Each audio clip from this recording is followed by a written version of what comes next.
ಮಧ್ಯದಲ್ಲಿ ಪಕ್ಕದ ಬೆರಳು ಅಂಗುಷ್ಟದಕ್ಕೂ ಮಧ್ಯದಲ್ಲಿ ಒಂದು ಅದು ಸಪೋರ್ಟ್, ಅದಕ್ಕೋಸ್ಕರ ಅವಲಂಬನಕ್ಕೋಸ್ಕರವಾಗಿ ಒಂದು ಕೊಟ್ಟಿರ್ತಾರಲ್ಲ ಗುಪ್ತ ಥರ, ಅದು ಕೆಳಗಡೆ ಸಣ್ಣ ಇರುತ್ತೆ, ಮೇಲ್ಗಡೆ ರೌಂಡಿಗಿರುತ್ತೆ. ಯಾಕಂದರೆ ಹಿಡ್ಕೋಬೇಕಲ್ಲ, ಬೆರಳುಗಳು ಹಿಡ್ಕೊಂಡು ಮುಂದಕ್ಕೆ ನಡಿಬೇಕು.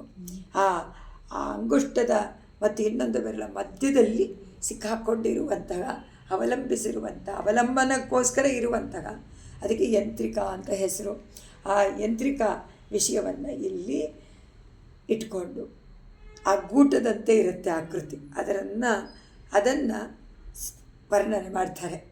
ಪಾದುಕಾದೇವಿ ನೀನು ಯಾಕೆ ಅದನ್ನು ಇಟ್ಕೊಂಡಿದ್ಯಾ, ಏನು ಅದನ್ನು ತೋರಿಸತ್ತೆ, ಯಾವ ರೀತಿ ನಿನಗೆ ಸಹಾಯ ಮಾಡುತ್ತಾ ಇಲ್ಲ ಪರಮಾತ್ಮನಿಗೆ ಸಹಾಯ ಮಾಡುತ್ತಾ. ಪಾದುಕೆ ಇರೋದೇ ಪರಮಾತ್ಮನ ಸಹಾಯ. ಅದನ್ನು ಇಲ್ಲಿ ಹೇಳ್ತಾರೆ. ಪರಮಾತ್ಮ ಪಾದುಕೆಯನ್ನು ಧಾರಣೆ ಮಾಡ್ಕೊಳ್ತಾನೆ.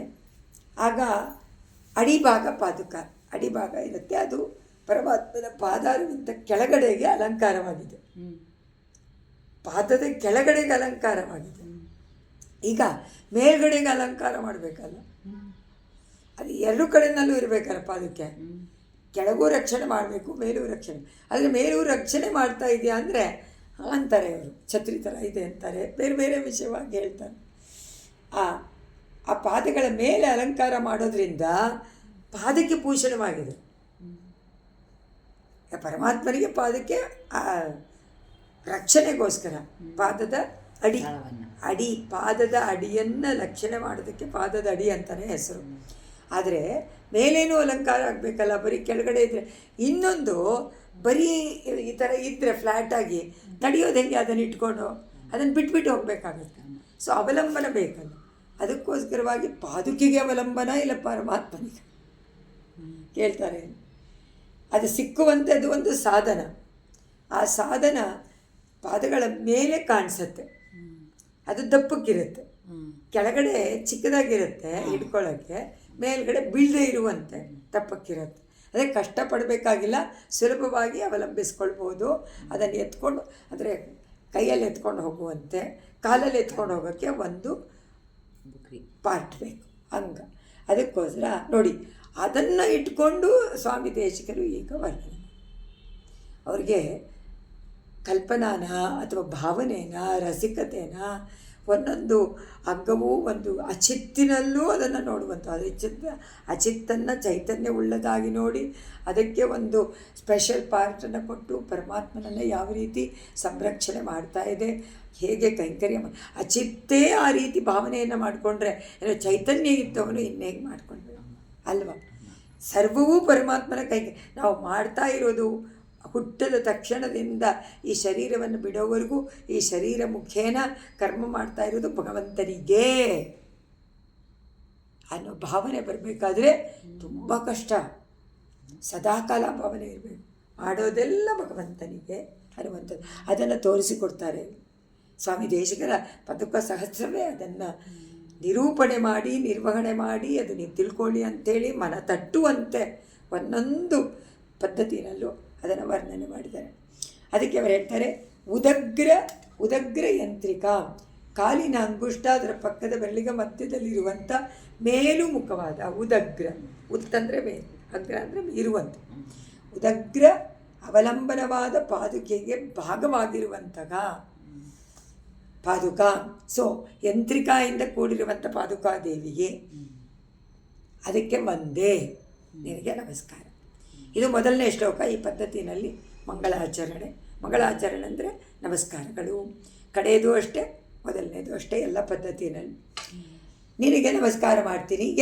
ನಿವೇಶನ, ಯಾವ ಪಾದಕ್ಕೆ ಮೇಲೆ ಅವನ ಪರಮಾತ್ಮ ಪಾದವನ್ನು ಇಡೋದ್ರಿಂದ ವಿಷ್ಣೋಗೋಪದಂ, ದೇವರ ಪಾದವು ಉಪರ್ಯಪಿ ಪ್ರತ್ಯಾದಿಷ್ಟ, ಮೇಲುಗಡೆಯೂ. ಈಗ ನೀ ಕೆಳಗಡೆ ಮಾತ್ರ ರಕ್ಷಣೆ ಮಾಡ್ತಾ ಇದೆಯಾ ಅಂತ ಅಂದ್ಕೊಂಡ್ಬಿಟ್ಟಿದ್ವಿ, ಆದರೆ ಅದು ಮಾತ್ರ ಇಲ್ಲ.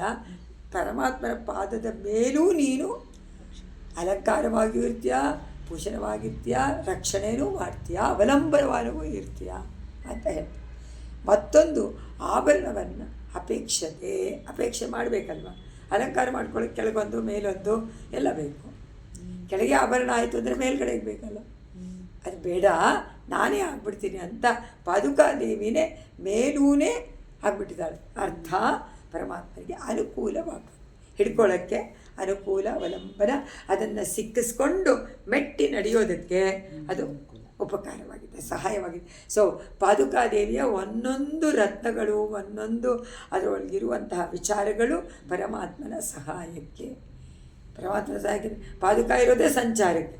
ಸಂಚಾರ ಅಂದರೆ ಅವನ ಲೀಲೆ, ಅವನ ವೈಭವ, ಅವನ ಮಹತ್ವ, ಅವನ ಮಾಡುವಂತಹ ಅಗಣಿತ ಘಟನಾ ಸಾಮರ್ಥ್ಯಗಳು ಎಲ್ಲವೂ ಪಾದುಕ ಮೇಲೆ ಆರೋಪ ಮಾಡಿ ನೀನು ಭಗವಂತನಿಗಿಂತ ಒಂದು ಕೈ ಮೇಲು ಅಂತ ಹೇಳಿ ನೀನೇ ಕಾರಣ ಅಂದ್ಬಿಟ್ಟು. ಪರಮಾತ್ಮನಿಗೆ ಕಾರಣವೇ ಇಲ್ಲ, ಅದಕ್ಕೆ ಅವನೇ ಜಗತ್ ಕಾರಣ, ಅವನೊಬ್ಬನೇ ಅಗ್ರ ಅಂತ ಹೇಳ್ಬಿಟ್ವಿ ನಾವು. ಆದರೆ ಅದಿಲ್ಲ. ದೇಶಗಳ ಹೇಳ್ತಾರೆ ಪಾದುಕಾದೇವಿಗೆ ಎಲ್ಲ ಆ ಪದದಿಂದ ಸೂಚನೆ ಮಾಡ್ತಾರೆ. ಎನ್ನಿವೇಶನಾಥ್. ನಿವೇಶನಾಥ್ ಅಂದರೆ ಯಾವಾಗ ನೀನು ಅಲ್ಲಿದೆಯೋ ಅದು ಪರಮಾತ್ಮನ ಪಾದಾರವಿಂದಕ್ಕೆ ಮೇಲ್ಗಡೆನೂ ಆಭೂಷಣವಾಗಿದೆ, ಅಲಂಕಾರಪ್ರಾಯವಾಗಿದೆ. ಅಂತಹ ನಿನಗೆ ನಮಸ್ಕಾರ ಅಂತಾರೆ. ಮೊದಲನೇ ಶ್ಲೋಕ ಒಂದೇ. ಎರಡನೇದು 802. ಪ್ರಸಭಂ ಪ್ರತಿರುದ್ಯ ಕಂಟಕಾದೀನ್ ಭವತಿ ಶೌರಿ ಪದಾಂಬುಜಾದದಸ್ತಾನ್ ಚರಣಾವನಿ ಧಾರಯತ್ಯಮುಷ್ಮನ್ ಉಚಿತ ಛಾಯಮುಪರ್ಯಪಿ ಪ್ರತೀಕಂ. ಛಾಯಂ ನೆರಳು. ಪಾದುಕಾದೇವಿಯದು ಛತ್ರಿ ಅಂತ ಇದೆ. ಆ ಗೂಟ ಯದ್ರಿಕ ಮೇಲ್ಗಡೆ ದೊಡ್ಡದಾಗಿದೆ, ಅದು ಛತ್ರಿಯ ಮೇಲ್ಭಾಗ, ಇದು ಛತ್ರಿ ಕಾಂಬು ಅದು ಅಂತಾರೆ. ಇದು ಅಮ್ಮ ಪಾದು ಉಪಚಾರ ವಸ್ತು. ನೀನು ಪರಮಾತ್ಮನಿಗೆ, ಎಲ್ಲ ಜೀವಾತ್ಮನೂ ಪರಮಾತ್ಮನ ಉಪಚಾರಕ್ಕೆ, ಅವನಿಗೆ ಭೋಗ್ಯ ವಸ್ತು. ಆಹಾರ ಇಲ್ವಾ, ಅದು ಸಹಾಯ. ಆಹಾರ ಏನು ಮಾಡುತ್ತೆ, ನಿಮ್ಗೆ ಸಹಾಯ ಮಾಡುತ್ತೆ. ಸೊ ಆಹಾರದಂತೆ ಎಲ್ಲ ಭೂಷಣಗಳು ಎಲ್ಲ. ಆದರೆ ಪಾದುಕಾದೇವಿ ಸಂಚಾರ ಕಾಲದಲ್ಲಿ ಮುಖ್ಯ. ಸಂಚಾರ ಅಂದರೆ ಅವನ ವಿಭೂತಿ, ಲೀಲಾ ವಿಭೂತಿ. ಅದರಿಂದ ಅದು ತುಂಬ ತುಂಬ ಉತ್ಕೃಷ್ಟವಾದದ್ದು, ಅದನ್ನು ಹೊಗಳಕ್ಕೆ ಸಾಧ್ಯ ಇಲ್ಲ ಅಂತಾರೆ. ಪಾದುಕಾದೇವಿಯ ವೈಭವ ಹೊಗಳಕ್ಕೆ ಸಾಧ್ಯ ಇಲ್ಲ. ಪರಮಾತ್ಮ ಸಂಚಾರ ಮಾಡುವಂಥ ಕಾಲದಲ್ಲಿ ಮಾರ್ಗದಲ್ಲಿರುವಂಥ ಮುಳ್ಳು ಕಲ್ಲು ಎಲ್ಲ ಇರುತ್ತೆ, ಅದನ್ನೆಲ್ಲ ತೆಗೆದು ಹಾಕಬೇಕು. ಅದನ್ನೆಲ್ಲ ತೆಗೆದು ಪರಮಾತ್ಮನ ಪಾದಾರವಿಂದಕ್ಕೆ ಕಷ್ಟವಾಗಬಾರ್ದು, ಚುಚ್ಕೋಬಾರ್ದು, ಅವ್ರು ನೋವಾಗಬಾರ್ದು, ಅದೆಲ್ಲ ತೆಗಿಬೇಕು. ಇಷ್ಟೇ ಅಲ್ಲದೆ ನೆರಳನ್ನು ಉಂಟು ಮಾಡಬೇಕು. ನಡೀತಾ ಇರಬೇಕು ಪಾದಕ್ಕೆ ನೆರಳನ್ನು ಹೇಗೆ ಉಂಟು ಮಾಡೋದು, ಅದಕ್ಕೋಸ್ಕರ ಪಾದುಕಾದೇವಿ ಯೋಚನೆ ಮಾಡಿದಂತೆ ಕಂಟಕಗಳನ್ನೆಲ್ಲ ತೆಗಿಬೇಕು. ಧಾರಯಿಷನ್ ಉಚಿತ ಛಾಯಂ ಉಪರ್ಯಪಿ ಪ್ರಸವಂ ಪ್ರತಿರುದ್ಯ ಕಂಟಕಾದಿ. ಈಗ ಕಂಟಕ ಅಂದರೆ ಮುಳ್ಳು ಕಲ್ಲು ಎಲ್ಲ ತೆಗಿಬೇಕಾದ್ರೆ ಏನು ಮಾಡಬೇಕು, ಕೈಯಿಂದ ತೆಗಿಬೇಕು. ಅದಕ್ಕೆ ಒಂದು ಗುಪ್ತ ಥರ ಬೇಕು, ಹಿಡಿ ಇಲ್ವಾ. ಅದಕ್ಕೆ ಅವ್ರು ಹೇಳ್ತಾರೆ ಇಲ್ಲಿ ಉಪಚಾರ ವಸ್ತುಗಳಲ್ಲಿ ಸಂಚಾರ ಕಾಲದಲ್ಲಿ ಏನು ಮಾಡ್ತೀಯ ನೀನು ಅಂದರೆ ತುಂಬ ಒಳ್ಳೆಯ ಉತ್ಕೃಷ್ಟ ಕಾರ್ಯ ಮಾಡ್ತೀಯ. ಮಾರ್ಗದಲ್ಲಿರುವಂಥ ಮುಳ್ಳು ಕಲ್ಲು ಎಲ್ಲ ಅದನ್ನು ದೇವರ ಇದಕ್ಕೆ ತಾಗದೇ ಇರುವಂತೆ ನೋಡ್ಕೋತೀಯ. ಮುಳ್ಳೆಲ್ಲ ತೆಗಿಯೋಕ್ಕಾಗಲ್ಲ, ಆದರೆ ತಾಗದೇ ಇರುವಂತೆ ತಾನೇ, ಅದಕ್ಕೋಸ್ಕರ ತಾನೇ ಕೆಳಗಡೆ ಅಡಿಗೆ ಹಾಕ್ಕೊಳ್ಳಿ. ಯಾಕಂದರೆ ಅಡಿ ತುಂಬ ಸ್ಪೃಹಣೀಯ, ಮೃದುವಾದಂಥದ್ದು. ಅದಕ್ಕೆ ಏನಾದರೂ ಆಗಿಬಿಟ್ರೆ, ತಗಲ್ಬಿಟ್ರೆ, ಮುಳ್ಳು ಕಲ್ಲು ಹೋಗ್ಬಿಟ್ರೆ ಅದರಿಂದ ಅದಕ್ಕೊಂದು ಪ್ರೊಟೆಕ್ಷನ್, ರಕ್ಷಣೆ. ಸೊ ಪಾದುಕೆಯ ಕರ್ತವ್ಯ ಏನು, ಪ್ರವೃತ್ತಿ ಪರಮಾತ್ಮನ ಪಾದಾರವಿಂದವನ್ನು ರಕ್ಷಣೆ ಮಾಡೋದು, ಕಾಪಾಡಬೇಕಾದ್ರೆ ಮುಖ್ಯ ಕಾರಣ ಮುಳ್ಳು ಕಲ್ಲುಗಳು ಅವನಿಗೆ ತಲುಪಬಾರ್ದು. ತುಂಬ ಬಿಸಿಯಾಗಿದ್ದರೆ ಸುಡಬಾರ್ದು, ತುಂಬ ಇದಾಗಿದ್ದರೆ ಇದು ಆಗಬಾರ್ದು, ತಣ್ಣಗಿದ್ದರೆ. ಅದಕ್ಕೋಸ್ಕರವಾಗಿ ಅದು ಅಡಿಗೆ ಬೇರೆ ಯಾವುದೂ ತಗಲಲ್ಲ. ಭೂಮಿಗೆ ತಗಲೋದೇ ಕೆಳಗೆ, ಪಾದದ ಕೆಳಗಿನ ಭಾಗ. ಅದರಿಂದ ಅದು ತುಂಬ ಕಷ್ಟ ಆಗುತ್ತಲ್ವ, ಮುಳ್ಳು ಕಲ್ಲು ಚುಚ್ಚಿಕೊಂಡ್ರೆ ನಡೆಯೋಕ್ಕೆ ಆಗಲ್ಲ ಮುಂದಕ್ಕೆ. ಅದಕ್ಕೋಸ್ಕರ ಅದನ್ನು ಪ್ರೊಟೆಕ್ಟ್ ಮಾಡೋಕ್ಕೆ, ರಕ್ಷಣೆ ಮಾಡೋಕ್ಕೆ, ಕಾಪಾಡೋಕ್ಕೋಸ್ಕರ. ಅದಲ್ಲದೆ ಅಂತಾರೆ ಈಗ. ಅದೇನೋ ಸರಿ ಅಮ್ಮ, ನೀನು ಅದನ್ನು ಮಾಡ್ತಾ ಇದೆಯಾ, ಅದಕ್ಕೋಸ್ಕರ ನೀನು ಇದೆಯಾ. ಪರಮಾತ್ಮ ಅದನ್ನು ತೊಟ್ಕೊಳ್ತಾನೆ, ಸಂಚಾರ ಮಾಡ್ತಾನೆ. ಆದರೆ ಅಡಿಗಳ ಮೇಲ್ಭಾಗವನ್ನು ರಕ್ಷಣೆ ಮಾಡಬೇಕಲ್ಲ. ಮೇಲ್ಭಾಗಕ್ಕೆ ಮುಳ್ಳು ಕಲ್ಲು ತಗಲೋದಿಲ್ಲ, ಆದರೆ ಬಿಸಿಲು ಬೀಳುತ್ತಲ್ಲ, ಬಿಸಿಲು ಬೀಳಬಾರ್ದಲ್ಲ. ಅದಕ್ಕೋಸ್ಕರವಾಗಿ ಅದಕ್ಕೆ ಛತ್ರಿಯಂತೆ ಅದಿದೆಯಂತೆ, ಕೊಡೆಯಂತಿರುವಂಥದ್ದು ಅದು ನಿನಗೆ ಉಪಚಾರ ಸಾಮಗ್ರಿ. ಸೊ ಮೇಲೂ ಉಪಚಾರ ಮಾಡ್ತೀಯ, ಕೆಳಗಡೆಯೂ ರಕ್ಷಣೆ ಮಾಡ್ತೀಯ. ನಿನ್ನ ಉಪಚಾರಕ್ಕೆ ವರ್ಣನೆ ಮಾಡೋಕ್ಕೆ ಸಾಧ್ಯವಿಲ್ಲದ ಒಂದು ಭವ್ಯವಾದ ಅನುಗ್ರಹ ನಿನಗೆ ಮಾತ್ರ ಅದು. ಛತ್ರಿಗೆ ಬರೀ ಛತ್ರಿ ಹಿಡ್ಕೊಳ್ಳೋದು, ಮುಳ್ಳು ಕಲ್ಲು ಎಲ್ಲ ಪಾದವನ್ನು ರಕ್ಷಣೆ ಇಲ್ಲ. ಪಾದದ ಮೇಲ್ಗಡೆಗೇನೋ ನೆರಳು ಬೀಳ್ಬೋದು, ಆದರೆ ಕಂಟಕಾದಿಗಳು ಬರದೇ ಇರುವಂತೆ ನೋಡ್ಕೊಳ್ಳೋದು ಪಾದುಕಾದೇವಿಗೆ ಒಬ್ಬಳಿಗೆ. ಅದರಿಂದ ನೀನು ಅಲ್ಲೂ ಉಪಚಾರ ಮೇಲೂ ಮಾಡ್ತೀಯ, ಕೆಳಗೂ ಮಾಡ್ತೀಯ, ಎಲ್ಲ ಉಪಚಾರವನ್ನು ಮಾಡ್ತೀಯಲ್ಲಮ್ಮ ಹಬ್ಬ ಅಂತ ಹೇಳಿ ಆ ಸೌಂದರ್ಯವನ್ನು, ಒಂದು ಸೌಂದರ್ಯವೂ ಉಂಟಾಗತ್ತಲ್ವ, ಇಲ್ಲದ್ರೆ ಚೆನ್ನಾಗಿ ಕಾಣಿಸೋದಿಲ್ವಲ್ಲ, ಅದಕ್ಕೆ ಆಭೂಷಣ ಅಂತ ಹೇಳಿಬಿಟ್ಟಿದ್ದಾನೆ. ಆಭೂಷಣವೂ ಆಗತ್ತೆ, ನೆರಳನ್ನು ಕೊಡುವಂಥ ಛತ್ರಿಯೂ ಆಗತ್ತೆ, ಮತ್ತು ಅವಲಂಬನ ಹಿಡ್ಕೊಂಡು ನಡೆಯೋಕ್ಕೂ ಆಗುತ್ತೆ ಅಂತ ಹೇಳಿ ನಿನ್ನ ಉಪಚಾರ 3 ಉಪಚಾರಗಳನ್ನು ಇಲ್ಲಿ ಹೇಳಿದ್ದಾರೆ. ಕಲ್ಲು ಮುಳ್ಳು ತಗಲಬಾರ್ದು, ಮತ್ತು ಹಿಡ್ಕೊಂಡು ನಡೆಯೋದಕ್ಕೆ ಬಿಟ್ಟು ಹೊರಟೋಗ್ಬಿಡ್ಬೇಕಾಗತ್ತೆ. ಅದು ಹಿಡ್ಕೊಳ್ಳೋಕ್ಕೆ ಹಿಡಿಯಂತೆ ಇರುವಂಥದ್ದು ಅಗ್ಗೂಟದಂತಿರುವಂಥ ಯಂತ್ರಿಕ, ಮತ್ತು ಆ ಯಂತ್ರಿಕದಲ್ಲಿ ಮೇಲೆ ದಪ್ಪಕ್ಕಿರೋದು ಏನಕ್ಕೆ, ನೆರಳು ಕೊಡೋದಕ್ಕೆ.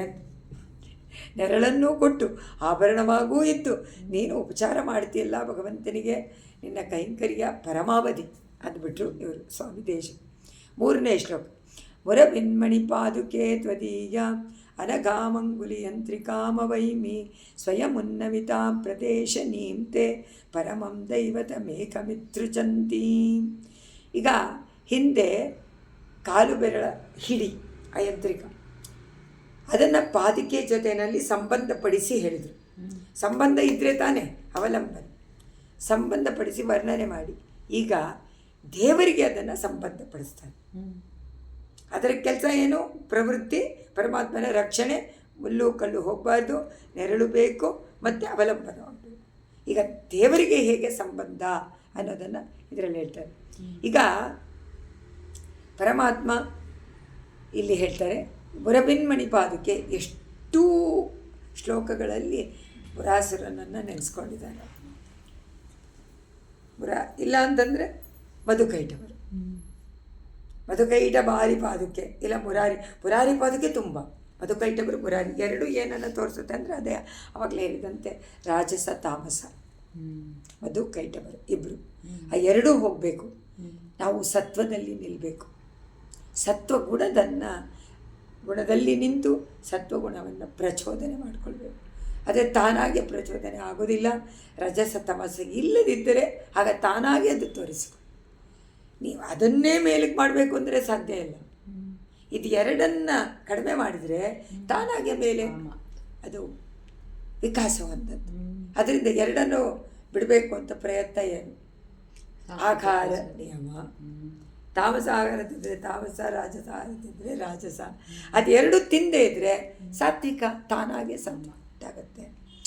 ಅದಕ್ಕೆ ಅವ್ರು ಹೇಳ್ತಾರೆ, ಇದರಲ್ಲಿ ಮುರಾಸುರನ ನೆನೆಸ್ಕೊಳ್ತಾರೆ. ಆವಾಗವಾಗಲೇ ಮುರಾಸುರನ ಪಾದುಕೆ, ಮುರಬಿನ್ಮಣಿ ಪಾದುಕೆ, ಮುರಾಸುರನ ಕೊಂತವನು ನಾರಾಯಣನೇ ಈಗ ರಂಗನಾಥನಾಗಿ ವಿಜಯ ಮಾಡಿಸಿ ಲೋಕದಲ್ಲಿ ಎಲ್ಲರೂ ಕೂಡ ಬಂದು ತನ್ನನ್ನು ಸೇವೆ ಮಾಡಲಿ ಅಂತ ಸಾಕ್ಷಾತ್ ಪರಮಪದವಾಗಿಬಿಟ್ಟಿದೆ ಶ್ರೀರಂಗ ಕ್ಷೇತ್ರ.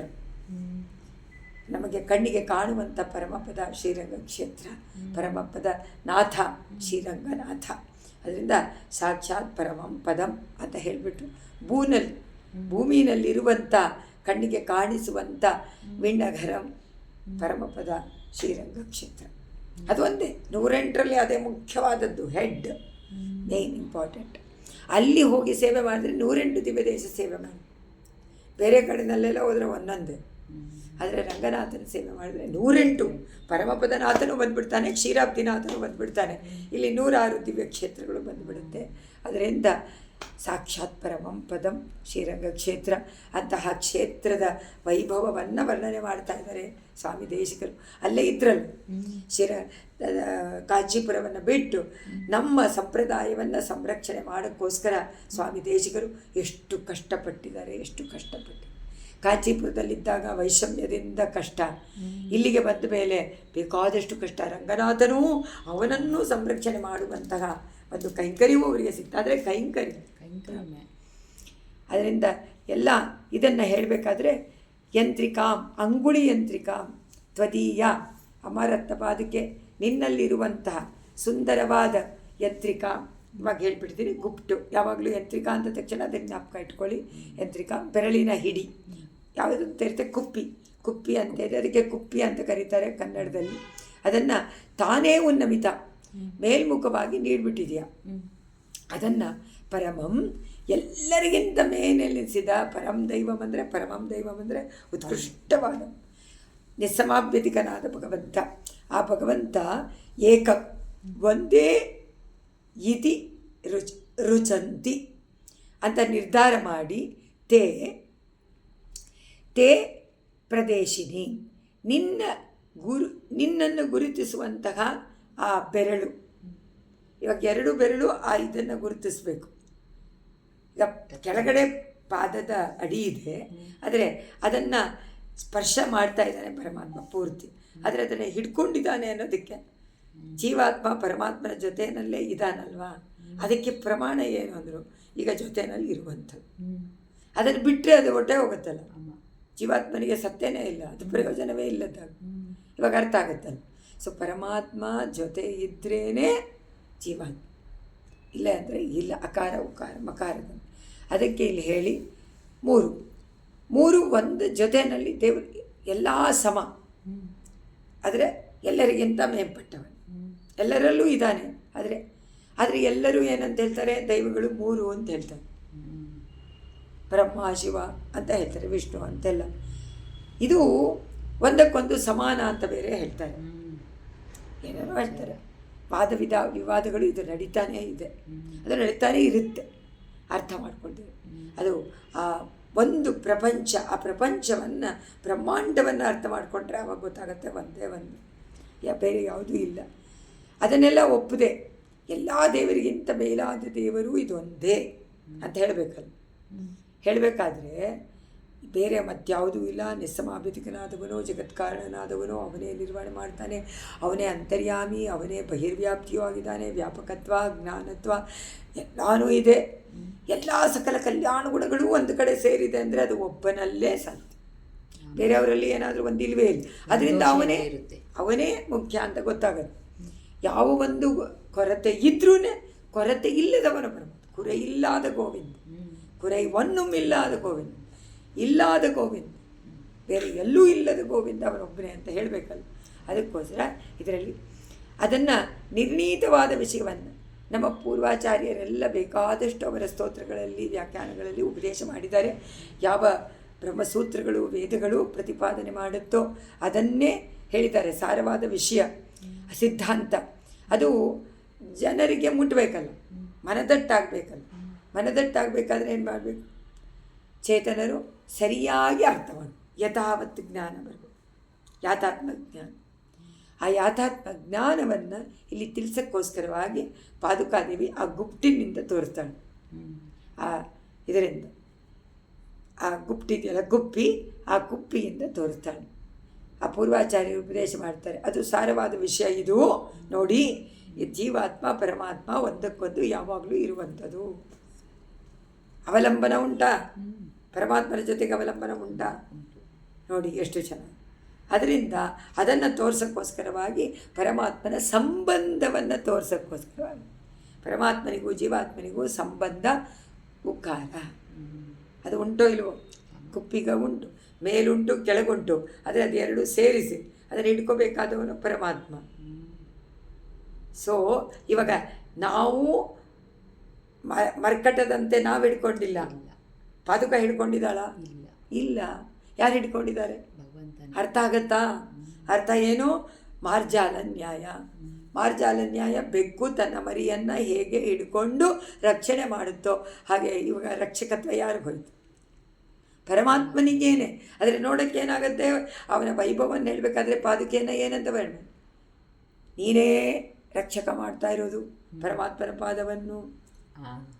ರಕ್ಷಕತ್ವಾಭ್ಯಾಮ್ ಅಂತ ಬಂತಲ್ಲ, ಇದರಲ್ಲಿ ಏನು ಅರ್ಥ ಆಗುತ್ತೆ? ಇದರಲ್ಲಿ ನೋಡೋಕ್ಕೆ ನಾವು ರಕ್ಷಣೆ ಮಾಡ್ತಾ ಇದ್ದೀವಿ ಅನ್ಸುತ್ತೆ, ಆದರೆ ನಾವು ಹಿಡ್ಕೊಂಡಿಲ್ಲ. ಯಾರು ಆಧಾರ ಯಾರು? ಅದು ತುಂಬ ಸುಂದರವಾಗಿ ಇದರಲ್ಲಿ ಹೇಳಿದ್ದಾರೆ. ಅದರಿಂದ ಉಪನಿಷತ್ ಪ್ರತಿಪಾದ್ಯವಾದಂತಹ ಪರದೈವ ಶ್ರೀಮನ್ನಾರಾಯಣ ಒಬ್ಬನೇ, ಉಳಿದವರೆಲ್ಲ ಪರಮಾತ್ಮನಿಗೆ ಅಧೀನರು. ಅವನ ಆಧಾರ, ಅವನೇ ನಿಯಾಮಕ, ಅವನಿಲ್ಲದಿದ್ದರೆ ಪ್ರಪಂಚ ಇಲ್ಲ ಅನ್ನೋದು ಈ ಒಂದು ವಿಷಯದಿಂದ ಗೊತ್ತಾಗುತ್ತೆ ಅಂತ ತೋರಿಸ್ತಾ ಇದ್ದಾಳಂತೆ ಪಾದುಕಾದೇವಿ. ನಾನು ಅಂತ ಅನ್ಕೋಬೇಡಿ, ನೀವಿಲ್ಲ, ನಿಮ್ಮನ್ನು ಆಧಾರವಾಗಿಟ್ಟು ರಕ್ಷಣೆ ಮಾಡುವಂಥವನು ಪರಮಾತ್ಮ. ಅದರಿಂದ ಅಹಂಕಾರ ಮಮಕಾರ ಬಿಡಿ ಅಂತಾರೆ. ನಾನು ಅನ್ನೋದು ಇಲ್ಲ, ನನ್ನದು ಈ ಶರೀರ ಅನ್ನೋದು ಇಲ್ಲ. ನಾವು ನನ್ನದು ಕಣ್ಣು, ನನ್ನ ಕಣ್ಣು, ನನ್ನ ಕೈ, ನನ್ನ ಕಾಲು ಅಂತೀವಿ. ಯಾಕೆ ಅಂತಂದರೆ ನಾನು ಕಾಲು ಅಂತ ಹೇಳೋಕ್ಕಾಗತ್ತಾ? ನಾನು ಕಾಲು, ನಾನು ತಲೆ. ನಾನು ಅಂತ ಬರೆದ್ರೆ ನಾನು ಒಂದೇನೇ ಆಗುತ್ತೆ ವಿನಃ ಇದು ನಾನು ಅಂತಂದರೆ ಅರ್ಥನೇ ಬರೋದಿಲ್ಲ. ನಾ ಕಾಲಲ್ಲ, ನಾ ಕೈಯಲ್ಲ, ನಾನಲ್ಲ. ನಂದು ಅಂದರೆ ಏನಾಗುತ್ತೆ? ನನಗೆ ಸಂಬಂಧಪಟ್ಟಿದ್ದು ಆಗುತ್ತೆ. ಆದರೆ ನನಗೆ ಸಂಬಂಧಪಟ್ಟಿದ್ದು ಪರಮಾತ್ಮನಿಗೆ ಸಂಬಂಧಪಟ್ಟವರು ನಾವು. ಅದರಿಂದ ನಾನು ಅನ್ನೋದಿಲ್ಲ, ನಂದು ಅನ್ನೋದು ಇಲ್ಲ, ಎಲ್ಲವೂ ಪರಮಾತ್ಮನದ್ದು ಅಂತ ಆ ಮುಖ್ಯವಾದ ವೇದಾಂತ ವಿಚಾರವನ್ನು ತಿಳಿಸಿಕೊಡ್ತಾ ಇದ್ದೀನಿ. ಅದರಿಂದ ಮಾರ್ಜಾಲ ನ್ಯಾಯ, ಮರ್ಕಟ ನ್ಯಾಯ ಎರಡು ಏನು ತೋರಿಸುತ್ತೆ? ನಾವಾಗೆ ಪರಮಾತ್ಮನನ್ನು ಸಾಧನೆ ಮಾಡಿ ಪರಮಾತ್ಮನನ್ನು ಪಡ್ಕೊಳ್ಳೋಕ್ಕೆ ಸಾಧ್ಯ ಇಲ್ಲ. ಸಾಧ್ಯವಾದ ಸಿದ್ಧೋಪಾಯ ಪರಮಾತ್ಮ ಸಿದ್ಧವಾಗಿದ್ದಾನೆ. ರೆಡಿಮೇಡ್ ಫುಡ್ಡು ನೀವೆಲ್ಲ ಈಗ ಹೋಗಿ ಹಾಟ್ ಫುಡ್ ಅಂತ ತಿನ್ನಲ್ಲ. ಫಾಸ್ಟ್ ಫುಡ್ ಪರಮಾತ್ಮ ನಮಗೆ ಹೌದು ರೆಡಿ ಈಗಲೇ ಸಿಕ್ಕಬೇಕಾ? ನಿನ್ನ ಮನಸ್ಸಿನಲ್ಲಿ ಚಿಂತನೆ ಮಾಡಿ ಸಂಕಲ್ಪ ಮಾಡಿ ಮಿಥ್ಯಂ ಅಂತ ತಿಳ್ಕೊಂಡು ಜ್ಞಾನ ಬಂದುಬಿಟ್ರೆ ಸಾಕು. ಅದಕ್ಕೆ ಅವರು ಅದ್ವೈತದಲ್ಲಿ ಜ್ಞಾನ ಬಂದರೆ ಮುಕ್ತಿ ಅಂದ್ಬಿಟ್ರು. ಜೀವನ ಯಾವ ಜ್ಞಾನ ಬರಬೇಕು? ಅಹಂ ಬ್ರಹ್ಮಾಸ್ಮಿ, ನನ್ನಲ್ಲಿ ಬ್ರಹ್ಮ ಇದ್ದಾನೆ ಅಂತ ತಿಳ್ಕೊಬೇಕು. ಅದು ಯಾವಾಗಲೂ ಸದಾಕಾಲ ಮನಸ್ಸಿನಲ್ಲಿ ಓಡ್ತಾ ಇರಬೇಕು. ಅದರಿಂದ ನಾನೇನು ಮಾಡೋಕ್ಕಾಗಲ್ಲ, ಅವನು ನನ್ನನ್ನು ಒಂದು ಇನ್ಸ್ಟ್ರೂಮೆಂಟಾಗಿ ಇಟ್ಕೊಂಡು ಉಪಯೋಗ ಮಾಡಿಕೊಳ್ತಾನೆ. ಸೊ ನೀವು ಮಾಡಿದ ಕಾರ್ಯ ಇಲ್ಲ. ಇವಾಗ ಒಂದು ಮೆಷಿನ್ ಇದೆ, ಆ ಮೆಷಿನನ್ನು ನೀವು ಉಪಯೋಗ ಮಾಡ್ಕೊಳ್ತಾ ಇದ್ದೀರಾ. ಮೆಷಿನ್ ತಾನಾಗೇನೇ ಬಂದ್ಬಿಡೋಕ್ಕಾಗತ್ತಾ? ತಾನಾಗೆ ಮಾಡೋಕ್ಕಾಗತ್ತೆ? ಇಲ್ಲ. ಅದನ್ನು ಮಾಡಿದವನೊಬ್ಬ ಇದ್ದಾನೆ, ಅದನ್ನು ಕಂಟ್ರೋಲ್ ಮಾಡಿದವನು ಒಬ್ಬ ಇದ್ದಾನೆ. ಸೊ ಅವನಿಗೆ ಒಳಪಟ್ಟಿದೆ ವಿನಃ ತಾನಾಗೆ ಏನು ಮಾಡೋಕ್ಕಾಗಲ್ಲ. ಅದೇ ಥರ ನಾವು ಅವನೇ ಮಾಡಿಟ್ಟಿದ್ದಾನೆ, ಅವನೇ ಅದನ್ನು ನಿಯಮನ ಮಾಡ್ತಾನೆ, ಅವನೇ ಸ್ವಿಚ್ ಆಫ್ ಆ್ಯಂಡ್ ಆನ್ ಮಾಡ್ತಾನೆ. ನಾವು ಅದರಿಂದ ಕಾರ್ಯ ಮಾಡ್ತಾಯಿದ್ದೀವಿ ಅಂತ ಅರ್ಥ ಮಾಡಿಕೊಂಡ್ರೆ ನಮ್ಮ ಎಲ್ಲ ಕರ್ಮಗಳು ಪರಮಾತ್ಮನಿಗೋಸ್ಕರ ಅಷ್ಟೇ, ಬೇರೆ ತುಂಬ ಸುಲಭ. ಅದು ವೇದಾಂತ. ಅದರಿಂದ ಆಳ್ವಾರ ಆಚಾರ್ಯರುಗಳು ಇದನ್ನೇ ಉಪದೇಶ ಮಾಡ್ತಾರೆ. ಚೇತನರು ಯಾವ ಒಂದು ಮಾಯೆಗೆ ಸಿಕ್ಕಾಕೊಳ್ಳದೆ ಪ್ರಕೃತಿ ಸಂಬಂಧವನ್ನು ಬಿಟ್ಟು ಹೋಗಬೇಕು ಅಂತ ಆಸೆಪಟ್ಟು ನಿತ್ಯ ವಿಭೂತಿನಲ್ಲಿ ಪರಮಾತ್ಮನ ಜೊತೆಯಲ್ಲಿ ನಿತ್ಯವಾಗಿ ಆನಂದ ಪಡಬೇಕು ಅನ್ನೋದೇ ಪರಮ ಪುರುಷಾರ್ಥ ಅಂತ ನಿಶ್ಚಯ ಮಾಡಿಕೊಂಡು ಲಕ್ಷ್ಯವಾಗಿ ಇಟ್ಕೊಂಡು ಅದಕ್ಕೋಸ್ಕರ ಶರಣಾಗತಿಯನ್ನು ಮಾಡಬೇಕೇ ವಿನಃ ಬೇರೆ ಎಲ್ಲದಕ್ಕೂ ಮಾಡ್ಬೋದಾ ಅಂದರು. ನಮ್ಮ ಆಚಾರ್ಯರು ಉಪನ್ಯಾಸದಲ್ಲಿ ಹೇಳ್ತಾಯಿದ್ರು, ಕಿಟ್ಟು ಮಾಮ, ಎಲ್ಲದಕ್ಕೂ ನೀವು ಶರಣಾಗತಿ ಮಾಡಿ, ಆದರೆ ಅವನೊಬ್ಬನಲ್ಲೇ ಮಾಡಿ ಅಂತ. ಅವನೊಬ್ಬನನ್ನೇ ಕೇಳಿ. ನಿಮ್ಮ ಗಂಡನನ್ನು ಕೇಳಿ, ಪಕ್ಕದ ಮನೆ ಹೋಗಿ ಕೇಳಬೇಡಿ ಅಂತ. ಅದು ಪಾತಿವ್ರತ ಧರ್ಮ ಅದು ಪರಮೇಕಾಂತಿಯ ಲಕ್ಷಣ. ಸ್ವದತೆ ಮಣಿಪಾದುಕೆ ತ್ವದೀಯ ಪದಶಾಖಾಯುಗ ಯಂತ್ರಿಕಾ ವಿಚಿತ್ರ ಪರಮಂ ಪುರುಷಂ ಪ್ರಕಾಶಯಂತಿ ಪ್ರಣವಸ್ಯೇವ ಪರೇಯವರ್ಥ ಮಾತ್ರ. ಮತ್ತೆ ಪ್ರಣವದ ಅರ್ಥವನ್ನು ಸೂಚನೆ ಮಾಡ್ತಾ ಇದೆಯಂತೆ ಯಂತ್ರಿಕ. ಜೀವಾತ್ಮ ಪರಮಾತ್ಮ, ಅದೇ ಇದು ಇಷ್ಟೊತ್ತು. ಜೀವಾತ್ಮ ಮಕಾರ, ಅದು ಅಕಾರ, ಉಕಾರ, ಸಂಬಂಧ. ಈ ಅಕ್ಷರಗಳನ್ನು ಉಚ್ಚಾರ ಮಾಡಬೇಕಾದ್ರೆ ಅದಕ್ಕೆ ಮಾತ್ರ ಅಂತ ಕರೀತಾರೆ. ಮಾತ್ರ ಅಂದ್ರೇನು? ಕಾಲನಿಯಮ. ಅರ್ಧ ಮಾತ್ರೆ, ಹ್ರಸ್ವ, ದೀರ್ಘ ಎಲ್ಲ ಉಂಟು. 4 ಮಾತ್ರೆ ವೇದಗಳಲ್ಲಿ ತುಂಬ ಥರ ಉಂಟು. ಅಂತ ಹೇಳಬೇಕಾದ್ರೆ 4 ಮಾತ್ರೆ ಸೇರಿಸ್ಕೋಬೇಕು. ಅದಕ್ಕೆ ಆಕಾರ ಎಳಿತಾನೇ ಇರಬೇಕು. ಆ ಮಾತ್ರೆಗಳು ಅಂತ ಕರೀತಾರೆ. ಅದು ಸಾಮಾನ್ಯವಾಗಿ ಅಕಾರ ಅಂತ ಹೇಳಬೇಕಾದ್ರೆ ಎಷ್ಟು ಕಾಲ ಬೇಕೋ ಅದು ಹ್ರಸ್ವ, 1 ಮಾತ್ರೆ. ಹಾಗೆ ಇನ್ನೊಂದು ಸೇರಿಸ್ಬೇಕಾಗಿಲ್ಲ. ಅದನ್ನೆಲ್ಲ ಏನಂತ ಕರಿತೀವಿ? ಇದೆಲ್ಲ ಸಾಮಾನ್ಯ. ವ್ಯಂಜನಗಳಿಗೆ ಅದು ಪೂರ್ತಿ ಆಗಬೇಕಾದ್ರೆ ಇದನ್ನು ಸೇರಿಸ್ಕೊಳ್ಳಬೇಕು. 1 ಮಾತ್ರೆ. ಮ ಎನ್ನುವಂಥದ್ದು ಅರ್ಧ ಮಾತ್ರೆ. ಅದಕ್ಕೆ ಆಕಾರ ಸೇರಿಸದೇ ಇದ್ದರೆ ಮ ಆಗೋದಿಲ್ಲ. ಸೊ ಈ ಕ ಕಿ ಕಿ 25 ಅಕ್ಷರಗಳು ವ್ಯಂಜನಗಳು. ಯಾತಕ್ಕೆ ವ್ಯಂಜನಗಳು ಅಂದರೂ ಅದಕ್ಕೆ ಒಂದು ಅವಲಂಬನ ಬೇಕು, ಅದಿಲ್ಲದೆ ಇಲ್ಲ. ಅದರಿಂದ ಅಕಾರ ಎನ್ನುವಂಥದ್ದು ಸೇರಿದ್ರೇ ಅದು ವ್ಯಂಜನ. ಅಕಾರ ಸೇರಿದರೆ ಅಕಾರ ವಾಚ್ಯನ ಅದು ಭಗವಂತ ಇದ್ರೇ ಜೀವಾತ್ಮ ಅಂತ. ಇಲ್ಲಿ ಪ್ರಕೃತ ಈ ಪಾದುಕೆ ಪ್ರಣವ, ಪಾದುಕೆಯ ಪ್ರಣವ ಅಂತ ಇಟ್ಕೊಂಡ್ರೆ ಅದರಲ್ಲಿರುವಂಥ ಬೆರಳು ಹಿಡಿ, ಆ ಕುಪ್ಪಿ ಇದೆಯಲ್ಲ ಅದು ಪಾದದ ಬೆರಳುಗಳಿಂದ ಹಿಡ್ಕೊಳ್ಬೇಕು. ಅದನ್ನು ಎರಡನ್ನು ಹೀಗಿಟ್ಕೊಂಡು ಮೇಲ್ಗಡೆ ಗುಪ್ಟು ಬರುತ್ತೆ, ಕೆಳಗಡೆ ಅದು ಕನೆಕ್ಟ್ ಆಗಿ ಅದು ಅದನ್ನು ಧರಿಸುವವನು ಯಾರು? ಯಾರದನ್ನು ಹಾಕ್ಕೊಳ್ತಾರೋ ಅವನು ತಾನೇ ಹಿಡ್ಕೋಬೇಕು. ಪಾದುಕೆ ಇದೆ, ಆದರೆ ಅದು ಏನು ಮಾಡೋಕ್ಕಾಗ. ಅದರಿಂದ ಮಾರ್ಜಾಲ ನ್ಯಾಯ ಮರ್ಕಟ ಇಲ್ಲ.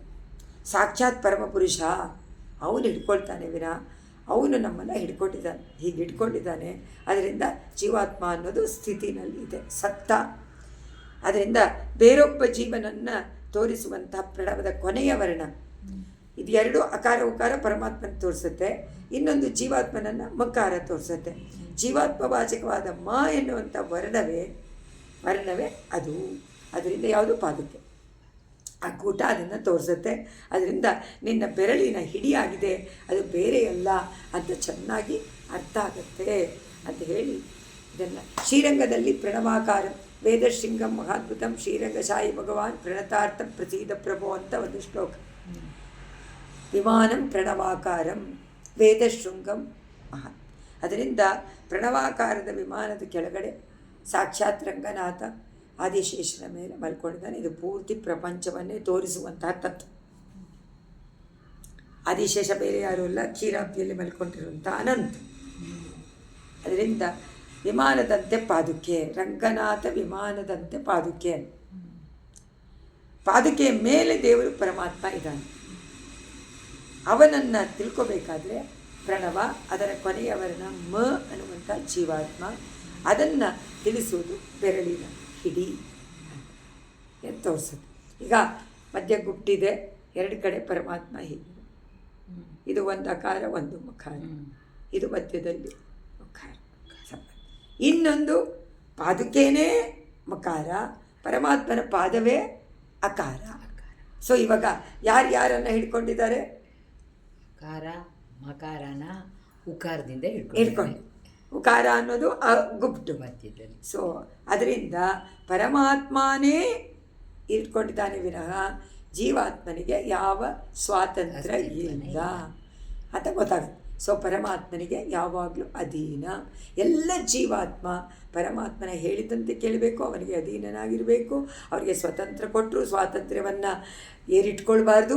ಯಾವಾಗಲೂ ಪರತಂತ್ರ, ನನಗೆ ಒಬ್ಬ ಇದ್ದಾನೆ, ಅವನನ್ನೇ ನಾನು ಅವಲಂಬಿಸಿದ್ದೀನಿ ಎನ್ನುವಂತಹ ಆ ವಿಚಾರ ಮನಸ್ಸಿನಲ್ಲಿ ದೃಢವಾಗಬೇಕು. ನನಗೆ ಸ್ವಾತಂತ್ರ್ಯ ಇಲ್ಲ ಯಾವತ್ತೂ ಅದಕ್ಕೇನೆ ಆಂಡಾಳ್ ಆ ಪಾರತಂತ್ರ್ಯವನ್ನು ಉಪದೇಶ ಮಾಡೋಕ್ಕೇನೆ ತಿರುಪ್ಪಾವೈ ಹಾಡು.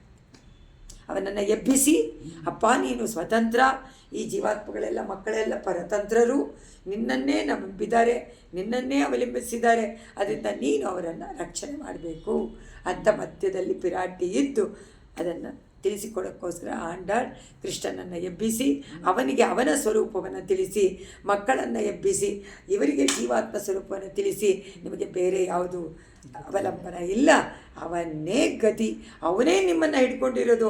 ಅದರಿಂದ ಅವನಿಗೆ ನೀವು ಕೈಂಕರ್ಯವನ್ನು ಮಾಡಿ ಅವನಕ್ಕೆ ನಾಮಾಳ್ಜೈವೋಮ್ ಅಂತ ನೀವು ಮಾಡ್ತಾಯಿರಿ. ಪರಮಾತ್ಮನನ್ನು ಆನಂದವನ್ನು ಪಡ್ಕೊಳ್ಬೋದು, ಇಲ್ಲೇ ಪಡ್ಕೊಳ್ಬೋದು. ನಾನು ಪರಮಾತ್ಮನಿಗೆ ಎಲ್ಲವನ್ನೂ ಮಾಡ್ತಾ ಇದ್ದೀನಿ, ಮಾಡ್ತಾ ಇಲ್ಲ ಮಾಡಿಸ್ಕೋತಾ ಇದ್ದಾನೆ ಅನ್ನುವಂತಹ ನಂಬಿಕೆ ದೃಢವಾಗಿ ನಿಮ್ಮಲ್ಲಿ ಬಂದುಬಿಟ್ರೆ ಆಗ ಪರಮಾತ್ಮನಿಗೆ ಆನಂದ, ನಿಮಗೂ ಒಂದು ತರಹ ತೃಪ್ತಿ. ಯಾತಕ್ಕೆ? ನನಗೆ ಶರೀರ ಕೊಟ್ಟಿದ್ದಕ್ಕೆ ಹಬ್ಬ ಇವತ್ತು ಆಯ್ತಪ್ಪ ಅದು ಕೃತಾರ್ಥನಾದ.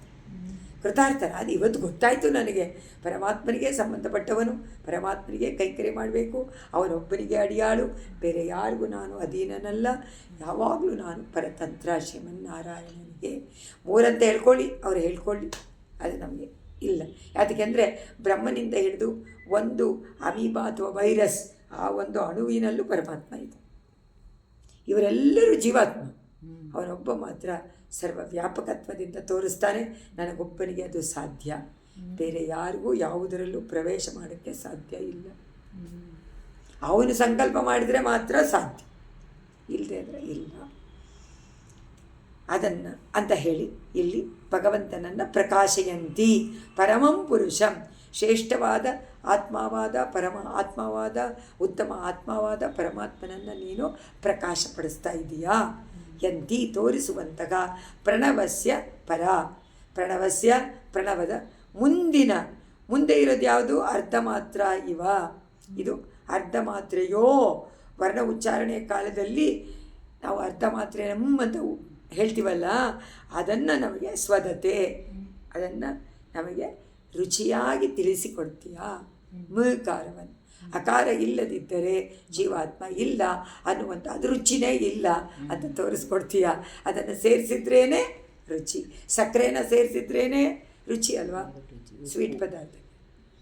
ಅದರಿಂದ ಅದು ಏನಂತ ಇವಾಗ ಮಕಾರಕ್ಕೆ ಅಕಾರವಾಚ್ಯನಾದ ಭಗವಂತನನ್ನು ಸೇರಿಸಿದ್ರೆ ಜೀವಾತ್ಮನಾಗ್ತಾನೆ. ಜೀವಾತ್ಮನಾಗ್ತಾನೆ ಅಂದರೆ ಆಗ್ಬಿಟ್ಟಿದ್ದಾನೆ, ಇದ್ದಾನೆ. ಅದರಿಂದ ಯಾವಾಗಲೂ ಮಕಾರ ಅನ್ನೋದು ಇದ್ದೇ ಇದೆ, ಮಕಾರ ಜೀವಾತ್ಮ ಅಂತ ಹೇಳಿ. ಈಗ ನೆಕ್ಸ್ಟ್, ಅನುಯಾತ ಮನೋರಥ ಮುರಾರೇಗೆ ಭವತಿ ಕೇಲಿ ರಥಶ್ರಿಯಂ ದದಾತಿ ಚರಣಾವನಿಯಂತ್ರಿಕಾ ತವೈಷ ತನುತೆ ಕೂಬರ ಸಂಪದಂ ಪುರಸ್ತಾತ್. ಎಲ್ಲ ಯಂತ್ರಿಕಾ ಪದ್ಧತಿ. ಅದರಲ್ಲಿ 5ನೆಯ ಶ್ಲೋಕ, ಚರಣಾವನಿ ರಂಗನಾಥನ ಮುರಾರಿ ಚರಣ, ತಿರ್ಗಾ ಮುರಾರಿ ಎಷ್ಟೊಂದು ಕಡೆ ಬಂದಿದೆ. ಮುರಾರೇಗೆ ರಂಗನಾಥನ ಅನುಯಾತ ಮನೋರಥಗ, ಅವನ ಮನೋರಥಕ್ಕೆ ತಕ್ಕಂತೆ ನಡೆಯುವಂಥವಳೇ ನಾವದೇ ಥರ ಅನುಸರಿಸಬೇಕು. ಅವನ ಮನೋರಥ ಏನು ಅಂತ ನಮಗೆ ಗೊತ್ತಿಲ್ವಲ್ಲ ಅಂತ ನಾವು ಅಂದ್ಕೊಳ್ತೀವಿ. ಮನೋರಥ ಇಲ್ಲ, ಅವನೇ ಮಾಡ್ತಾ ಇದ್ದಾನೆ ಅನ್ನೋದು ಗೊತ್ತಾಗುತ್ತೆ. ನಾವು ಯಾವುದನ್ನು ಚೂಸ್ ಮಾಡ್ಕೊಳ್ತೀವೋ ಅದರಲ್ಲಿ ನಮ್ಮ ಸ್ವಾತಂತ್ರ್ಯವನ್ನು ನಾವು ನೋಡ್ಕೋಬೋದು ಅಲ್ವಾ. ನಮಗೆ ಇವಾಗ ಪರಮಾತ್ಮನ ಮೇಲೆ ರುಚಿ ಉಂಟಾಗಿ ಆ ವಿಷಯವನ್ನು ಕೇಳಬೇಕು ಅಂತ ಆಸೆ ಆದಾಗ ಬೇರೆ ಯಾವುದೂ ರುಚಿಸೋದಿಲ್ವಲ್ಲ. ಯಾತಕ್ಕೆ ನಿಮ್ಮ ಚಾಯ್ಸ್ ಹೆಂಗೆ ಬಂತು ಅಂದರೆ ಪರಮಾತ್ಮನ ಪ್ರೇರೇಪಣೆ. ಅವನು ಆ ರುಚಿಯನ್ನು ಉಂಟು ಮಾಡಿದ್ದಾನೆ. ಯಾರು ಅವನನ್ನು ವರ್ಣನ ಮಾಡ್ತಾರೋ ಅವರನ್ನು ಬಿಡೋದಿಲ್ಲ ಪರಮಾತ್ಮ. ಅವರಿಗೆ ರುಚಿಯನ್ನು ಮಾತು ಬಿಡ್ತಾನೆ. ಅದರಿಂದ ನಾವು ನಮ್ಮ ಪ್ರಾರ್ಥನೆಯೇ ಶಿಲ್ತಂ ಶಿರುಗಾಲೇನಲ್ಲಿ ಅದೇ ತಾನೆ. ನಮ್ಮ ರುಚಿಯನ್ನು ನೀನು ಚೇಂಜ್ ಮಾಡು ಪರಮಾತ್ಮ. ಎಲ್ಲೆಲ್ಲೋ ಹೋಗುತ್ತಲ್ಲ ಆಸೆಯನ್ನು ಚೇಂಜ್ ಮಾಡಿಬಿಡು ಅಂತ ಕೇಳಿದ್ದು ಯಾಕೆ ಆಂಡಾಳ್ ವೇದಾಂತ ಅರ್ಥ. ಅದರಿಂದ ನಿನಗೆ ಮಾತ್ರ ಇದೆ ಸ್ವಾತಂತ್ರ್ಯ, ನಮಗೆ ಯಾತಕ್ಕಿಲ್ಲ ಅಂತಂದರೆ ನಮಗೆ ಪ್ರಕೃತಿಯಲ್ಲಿ ಕಾಣೋದೆಲ್ಲ ಭೋಗ್ಯವಾಗಿದೆ. ಎಷ್ಟು ಜನ ಇದೆಲ್ಲ ನಮಗೋಸ್ಕರನೇ ನೀನು ಸೃಷ್ಟಿ ಮಾಡಿದ್ಯಾ ಅಂದ್ಕೊಂಡ್ಬಿಟ್ಟಿದ್ದೀವಿ ನಾವು. ಅದರಿಂದ ನಾವು ಅದನ್ನು ಪರಿಭೋಗ ಮಾಡಿ ಪರಮಾನಂದ ಪಡ್ಕೊಳ್ಳೋಣ ಅಂತ ನಾವು ಆಸೆ ಪಟ್ಬಿಡ್ತೀವಿ. ಅದು ತಪ್ಪಾದದ್ದು ಅಂತ ಗೊತ್ತಿಲ್ಲ. ಅದೇ ಜ್ಞಾನ, ತತ್ವಜ್ಞಾನ. ಆ ತತ್ವಜ್ಞಾನ ಗೊತ್ತಾದರೆ ಆಗ ಎಲ್ಲವೂ ಪರಮಾತ್ಮನದ್ದು, ಎಲ್ಲವೂ ಭಗವಂತನಿಗೆ ಕಾರ್ಯ ಮಾಡ್ತಾ ಇದೆ. ಅದರಿಂದ ನಾವೇನು ಮಾಡ್ತಾ ಇಲ್ಲ, ನಾಹಂ ಕರ್ತ ಹರಿಕರ್ತ ಅನ್ನೋದು ಚೆನ್ನಾಗಿ ಅರ್ಥ ಆಗಿಬಿಡುತ್ತೆ ಅಂತ ಇದನ್ನು ಪ್ರತಿಪಾದನೆ ಮಾಡ್ತಾರೆ ಸ್ವಾಮಿ ದೇಶಿಕರು. ಚರಣಾವರಿ ಮುರಾರೇಗೆ ಅನುಯಾತ ಮನೋರಥ, ದೇವರ ಮನೋರಥಕ್ಕೆ ತಕ್ಕಂತೆ ನಡೆಯುವಂತಗ ಭವತಿ ನೀನು ಕೇಲಿ ರಥ ಶ್ರಿಯ ವಿನೋದಕ್ಕಾಗಿ ರಥದ ಕಾಂತಿ ದದಾತಿ. ಕೇಲಿ ಅಂದರೆ ವಿಹಾರ, ಲೀಲೆ, ಆಟಕ್ಕೋಸ್ಕರವಾಗಿ ನೀನು ಕಾಂತಿಯನ್ನು ಧಾರಣೆ ಮಾಡ್ಕೊಳ್ತೀಯ ಅಂತಾರೆ. ನಿನಗೆ ಕಾಂತಿ ಉಂಟಾಗ್ಬಿಡುತ್ತೆ. ಒಂದು ಧಾರತಿ ತವ ನಿನ್ನ ಏಷಾ ಯಂತ್ರಿಕ, ಈ ಬೆರಳಿನ ಇದಿದೆಯಲ್ಲ ಕುಪ್ಪಿ, ಅದೇನು ಮಾಡುತ್ತೆ, ಬೆರಳಿನ ಹಿಡಿ ಪುರಸ್ತಾತ್ ಮುಂದುಗಡೆ ಕೂಬರ ಸಂಪದಂ, ಗಾಡಿ ಮುಂದೆ ಹತ್ತೋದಕ್ಕೆ ಇರುತ್ತಲ್ಲ ಒಂದು ಭಾಗ, ಅದರಂತೆ ಕಾಣಿಸುತ್ತೆ.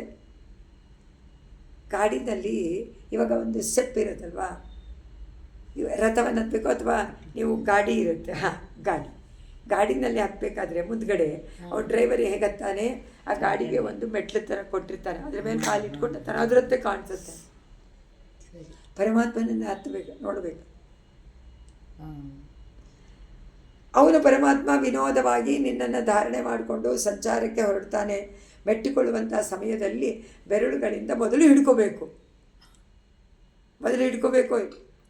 ಹಿಡ್ಕೊಳ್ಬೇಕಾಗತ್ತೆ. ಆದ್ದರಿಂದ ಪಾದುಕೆ ಎನ್ನುವಂಥ ರಥವನ್ನು ಏರಬೇಕಾದ್ರೆ ಅದಕ್ಕೊಂದು ಮೆಟ್ಲು ಬೇಕು ಹಿಡ್ಕೊಳ್ಳೋಕ್ಕೆ, ಹತ್ತಕ್ಕೆ. ಆ ಪ್ರಧಾನವಾದ ಬೆರಳಿನ ಹಿಡಿಯಂತೆ ಇದು ರಥ. ಮನೋರಥಕ್ಕೆ ಯಾವ ಹಿಡಿ ಬೇಕು? ಹಿಡಿತ ಬೇಡ, ಆದರೆ ಹಿಡಿತ ಬೇಕು. ಇಂದ್ರಿಗಳಿಗೆ ಹಿಡಿತ ಕೊಡದೇ ಇದ್ರೆ ಏನು ಮಾಡುತ್ತೆ? ಎಲ್ಲೇ ಹೋಗುತ್ತೆ ಅಂತಲೇ ಗೊತ್ತಿಲ್ಲ. ಗಾಡಿ ಹತ್ತೋದೇ ಇಲ್ಲ, ಅದು ಬೇರೆ ಎಲ್ಲೋ ಓಡ್ತಾರೆ. ರಥನೂ ಹೇಳ್ಕೊಂಡೆಲ್ಲೋ ಹೊಟ್ಟೋಗ್ಬಿಡುತ್ತೆ. ಅದಕ್ಕೆ ಹಿಡಿತ ಇಲ್ಲದಿದ್ದರೆ ಆಗೋದಿಲ್ಲ. ಅದರಿಂದ ಏನು ಹೇಳ್ತಾರೆ, ಆದ್ದರಿಂದ ಪಾದುಕೆ ಎನ್ನುವಂಥ ರಥವನ್ನು ಹತ್ತಕ್ಕೆ ಒಂದು ಹಿಡಿ ಬೇಕೋ ಏನು, ಆ ಹಿಡಿಯಂತೆ ಸಾಧನವಾಗಿರುವಂತೆ ಕಾಣಿಸುತ್ತೆ ಅಂತ ಭಾವ. ಅಂದರೆ ನಮ್ಮಾಳ್ವಾರ್ ಪಾದುಕೆ ಮೇಲೆ ಭಗವಂತ ಏರಿ ವಿನೋದ ಏರ್ಕೊಳ್ತಾನೆ ಹೋಗ್ತಾನೆ, ಪಾದುಕೆಯನ್ನು ಏರಿ ಹೋಗ್ತಾನೆ. ನಮ್ಮಾಳ್ವಾರ ದಿವ್ಯ ಸೂಕ್ತಿಗಳಲ್ಲಿ ಪರಮಪುರುಷ ವಿಹಾರ ಮಾಡ್ತಾನೆ. ಆ ವಿಹಾರಕ್ಕೇನು ಬೇಕು? ಹಿಡಿತ ಬೇಕು. ಅದಕ್ಕೆ ಅವ್ರು ಹೇಳ್ತಾರೆ, ಶ್ರೀ ಸೂಕ್ತಿಯ ಮೆಟ್ಟಲಿನಂತೆ 5ರಂತೆ, ಗುಪ್ತದಂತೆ ಆಳ್ವಾರವರ ಸೂಕ್ತಿ ಮೆಟ್ಟಲಿನಂತೆ. ಅದನ್ನು ನಾವು ಏರಿ ಹೋಗಿ ಪರಮಾತ್ಮನನ್ನು ಅನುಭವಿಸ್ಬೋದು ಅದರ ಮೂಲಕವಾಗಿ ಅಂತ ಸೂಚನೆ ಮಾಡಿದ್ದಾರೆ. ಆನಂದ, ಪರಮಾತ್ಮನಿಗೆ ಆನಂದ. ನಮ್ಮಾಳ್ವಾರನ ನೋಡಿದ ತಕ್ಷಣ ಜೀವಾತ್ಮ ಪರಮಾತ್ಮನಿಗೆ ಆನಂದ, ಪರಮಾತ್ಮನಿಗೆ ಜೀವಾತ್ಮ ಆನಂದ. ಆದರೆ ಆನಂದವನ್ನು ಪಡೋದು, ಹೆಚ್ಚಾಗಿ ಪಡೋದು ಯಾರು? ಪರಮಾತ್ಮ. ನೀವೇನು ಮಾಡಬೇಕು? ನೀವು ಅಚ್ಚಿತ್ತಿನ, ಯಾವಾಗಲೂ ಅಚ್ಚಿತ್ತಿನಂತಲೇ ಇರಬೇಕಂತ. ಅಲ್ಲೂ ನಿತ್ಯಲೋಕದಲ್ಲಿ ಪರಮಾನಂದದ ಕಲಾ ಅದು ಪರಾಕಾಷ್ಠೆ. ಅದಕ್ಕಿಂತ ಮೇಲ್ಗಡೆಗೆ ಪರಮಾನಂದ ಅನ್ನೋದಿಲ್ಲ, ಅಲ್ಲಿಗೆ ನಿಂತು ಹೋಗುತ್ತೆ. ಹಾಗಾದರೆ ಅದನ್ನು ಮೆಷರ್ ಮಾಡ್ಬೋದಾದ್ರೆ ಮೆಷರ್ ಮಾಡೋಕ್ಕಾಗ್ತದೆ. ಅದಕ್ಕೆ ಅದು ತೃಪ್ತಿ ಆಗದೆ ಇರುವಂಥದ್ದಲ್ಲ. ತೃಪ್ತಿ ಆದರೆ ತಾನೇ ಇಷ್ಟು ಅಂತ ಹೇಳ್ಬೋದು, ತೃಪ್ತಿನೇ ಆಗಲ್ಲ. ಅದರಿಂದ ನಿರಂತರ. ಅದರಿಂದ ಇಲ್ಲಿ ಹೇಳ್ತಾರೆ, ಈಗ ದೇವರ ಸಂಕಲ್ಪ, ದೇವರ ಅಂದ್ರೇನು? ಪರಮಾತ್ಮ ಸಂಕಲ್ಪ ಮಾಡಬೇಕು, ನೀನಿನೈಕ ವೇಂಡುವೆ ಅಂತ ಆಳ್ವಾರ್ ಕೇಳ್ತಾರೆ. ಅದರಿಂದ ಅವನ ಮನೋರಥದಲ್ಲಿ ನಾವಿರಬೇಕು. ಹೇಗೆ ವಿಷ್ಣು ಚಿತ್ತರು ವಿಷ್ಣುವಿನ ಚಿತ್ತದಲ್ಲಿ ಇದ್ದರು, ಆ ರೀತಿ ಜೀವಾತ್ಮ ಎಲ್ಲನೂ ಅವನ ಚಿತ್ತದಲ್ಲಿ ಹೋಗಬೇಕಾದ್ರೆ ನಾವು ಅವನಿಗೆ ತಕ್ಕಂತೆ ನಡ್ಕೊಳ್ಬೇಕು. ಅವನಿಗೆ ಇಷ್ಟದಂತೆ ಅವನ ಮನೋರಥಕ್ಕೆ ತಕ್ಕಂತೆ ನಾವು ನಡ್ಕೊಂಡ್ರೆ ಪರಮಾತ್ಮನಿಗೆ ತುಂಬ ಇದು. ಅದರಿಂದ ಇದರಲ್ಲಿ ಹೇಳ್ತಾರೆ, ದೊಡ್ಡ ರಥ, ಅದನ್ನು ಅನುಸರಿಸಿ ಹೋಗುವಂಥದ್ದು ಪಾದುಕಾದೇವಿ. ಅದು ಇನ್ನೊಂದು ವಿನೋದ ಕೊಡುವಂಥ ರಥ. ಅದು ರಥದಂತೆ, ಪಾದುಕೆಯು ಒಂದು ರಥದಂತೆ. ಅದರಲ್ಲಿರುವ ಬೆರಳು ಹಿಡಿ ಇದೆಯಲ್ಲ, ಗುಪ್ತ, ಅದು ಗಾಡಿ ನೊಗದ ಮಧ್ಯದಲ್ಲಿರುವಂಥ ಒಂದು ಹತ್ತದಕ್ಕೆ ಉಪಯೋಗ ಮಾಡಿಕೊಂಡು. ಈಗ ನಮ್ಮ ಮನೋರಥಕ್ಕೆ ಪಾದುಕಾದೇವಿ ಹಿಡಿಯಾಗಬೇಕು. ಹೇಗೆ ಪರಮಾತ್ಮನ ಮನೋರಥಕ್ಕೆ ಪಾದುಕಾದೇವಿಯ ಮೂಲಕವಾಗಿ ಪರಮಾತ್ಮನ ಮನೋರಥ ನಡೆಯುತ್ತೋ, ಹಾಗೆ ನಮ್ಮ ಮನೋರಥವೂ ಕೂಡ ಏನು ಮಾಡಬೇಕು? ಅದನ್ನು ತಿಳ್ಕೊಂಡು ಸದಾ ಅವನ ಚಿಂತನೆ ಮಾಡಬೇಕು. ಪರಮಾತ್ಮನಿಗೆ ನಮ್ಮ ಚಿಂತನೆ ಬರಬೇಕಾದ್ರೆ ನಾವು ಅವನ ಚಿಂತನೆ ಮಾಡ್ತೀವಿ. ರೆಸಿಪ್ರೊಕೇಟಿವ್. ನೀನು ಎಷ್ಟು ಭಕ್ತಿ ಮಾಡ್ತೀಯೋ ಅಷ್ಟು ಪರಮಾತ್ಮನು ಬರ್ತಾನೆ ಅಂತ ತಾನೇ ಹೇಳೋದು. ಅದೇ ರೀತಿ ನಾವು ಎಷ್ಟು ಪರಮಾತ್ಮನಲ್ಲಿ ನಮ್ಮ ಪ್ರೀತಿಯನ್ನು, ಭಕ್ತಿಯನ್ನು, ನಮ್ಮ ಆಸೆಯನ್ನು ತೋರಿಸ್ತೀವೋ ಅಷ್ಟೇ ಆಸೆ ಪರಮಾತ್ಮನಿಗೂ ಉಂಟು. ನಮ್ಮ ಮನೋರಥ ಅದರಿಂದ ಹೇಗಿರಬೇಕು? ಪಾದುಕಾದೇವಿಯ ರಥದಂತೆ. ಪಾದುಕಾದೇವಿ ರಥ ಏನು ತೋರಿಸುತ್ತೆ? ಪರಮಾತ್ಮನ ಮನೋರಥಕ್ಕೆ ತಕ್ಕಂತೆ ನಡೀತೀನಿ ಅಂತ ಅನುಸರಣೆ ಮಾಡ್ತಾ ಇದ್ದಾಳೋ? ನಾವು ಹಾಗೆ ಪರಮಾತ್ಮನ ಮನೋರಥಕ್ಕೆ ಅನುಸರಣೆ ಅಂದರೆ ಶಾಸ್ತ್ರಕ್ಕೆ ತಕ್ಕಂತೆ ನಮ್ಮ ಧರ್ಮವನ್ನು ಆಚರಣೆ ಮಾಡಬೇಕು ಅಂತ ಇಲ್ಲಿ ತೋರಿಸಿಕೊಡ್ತಾಳಂತೆ ಪಾದುಕಾದೇವಿ.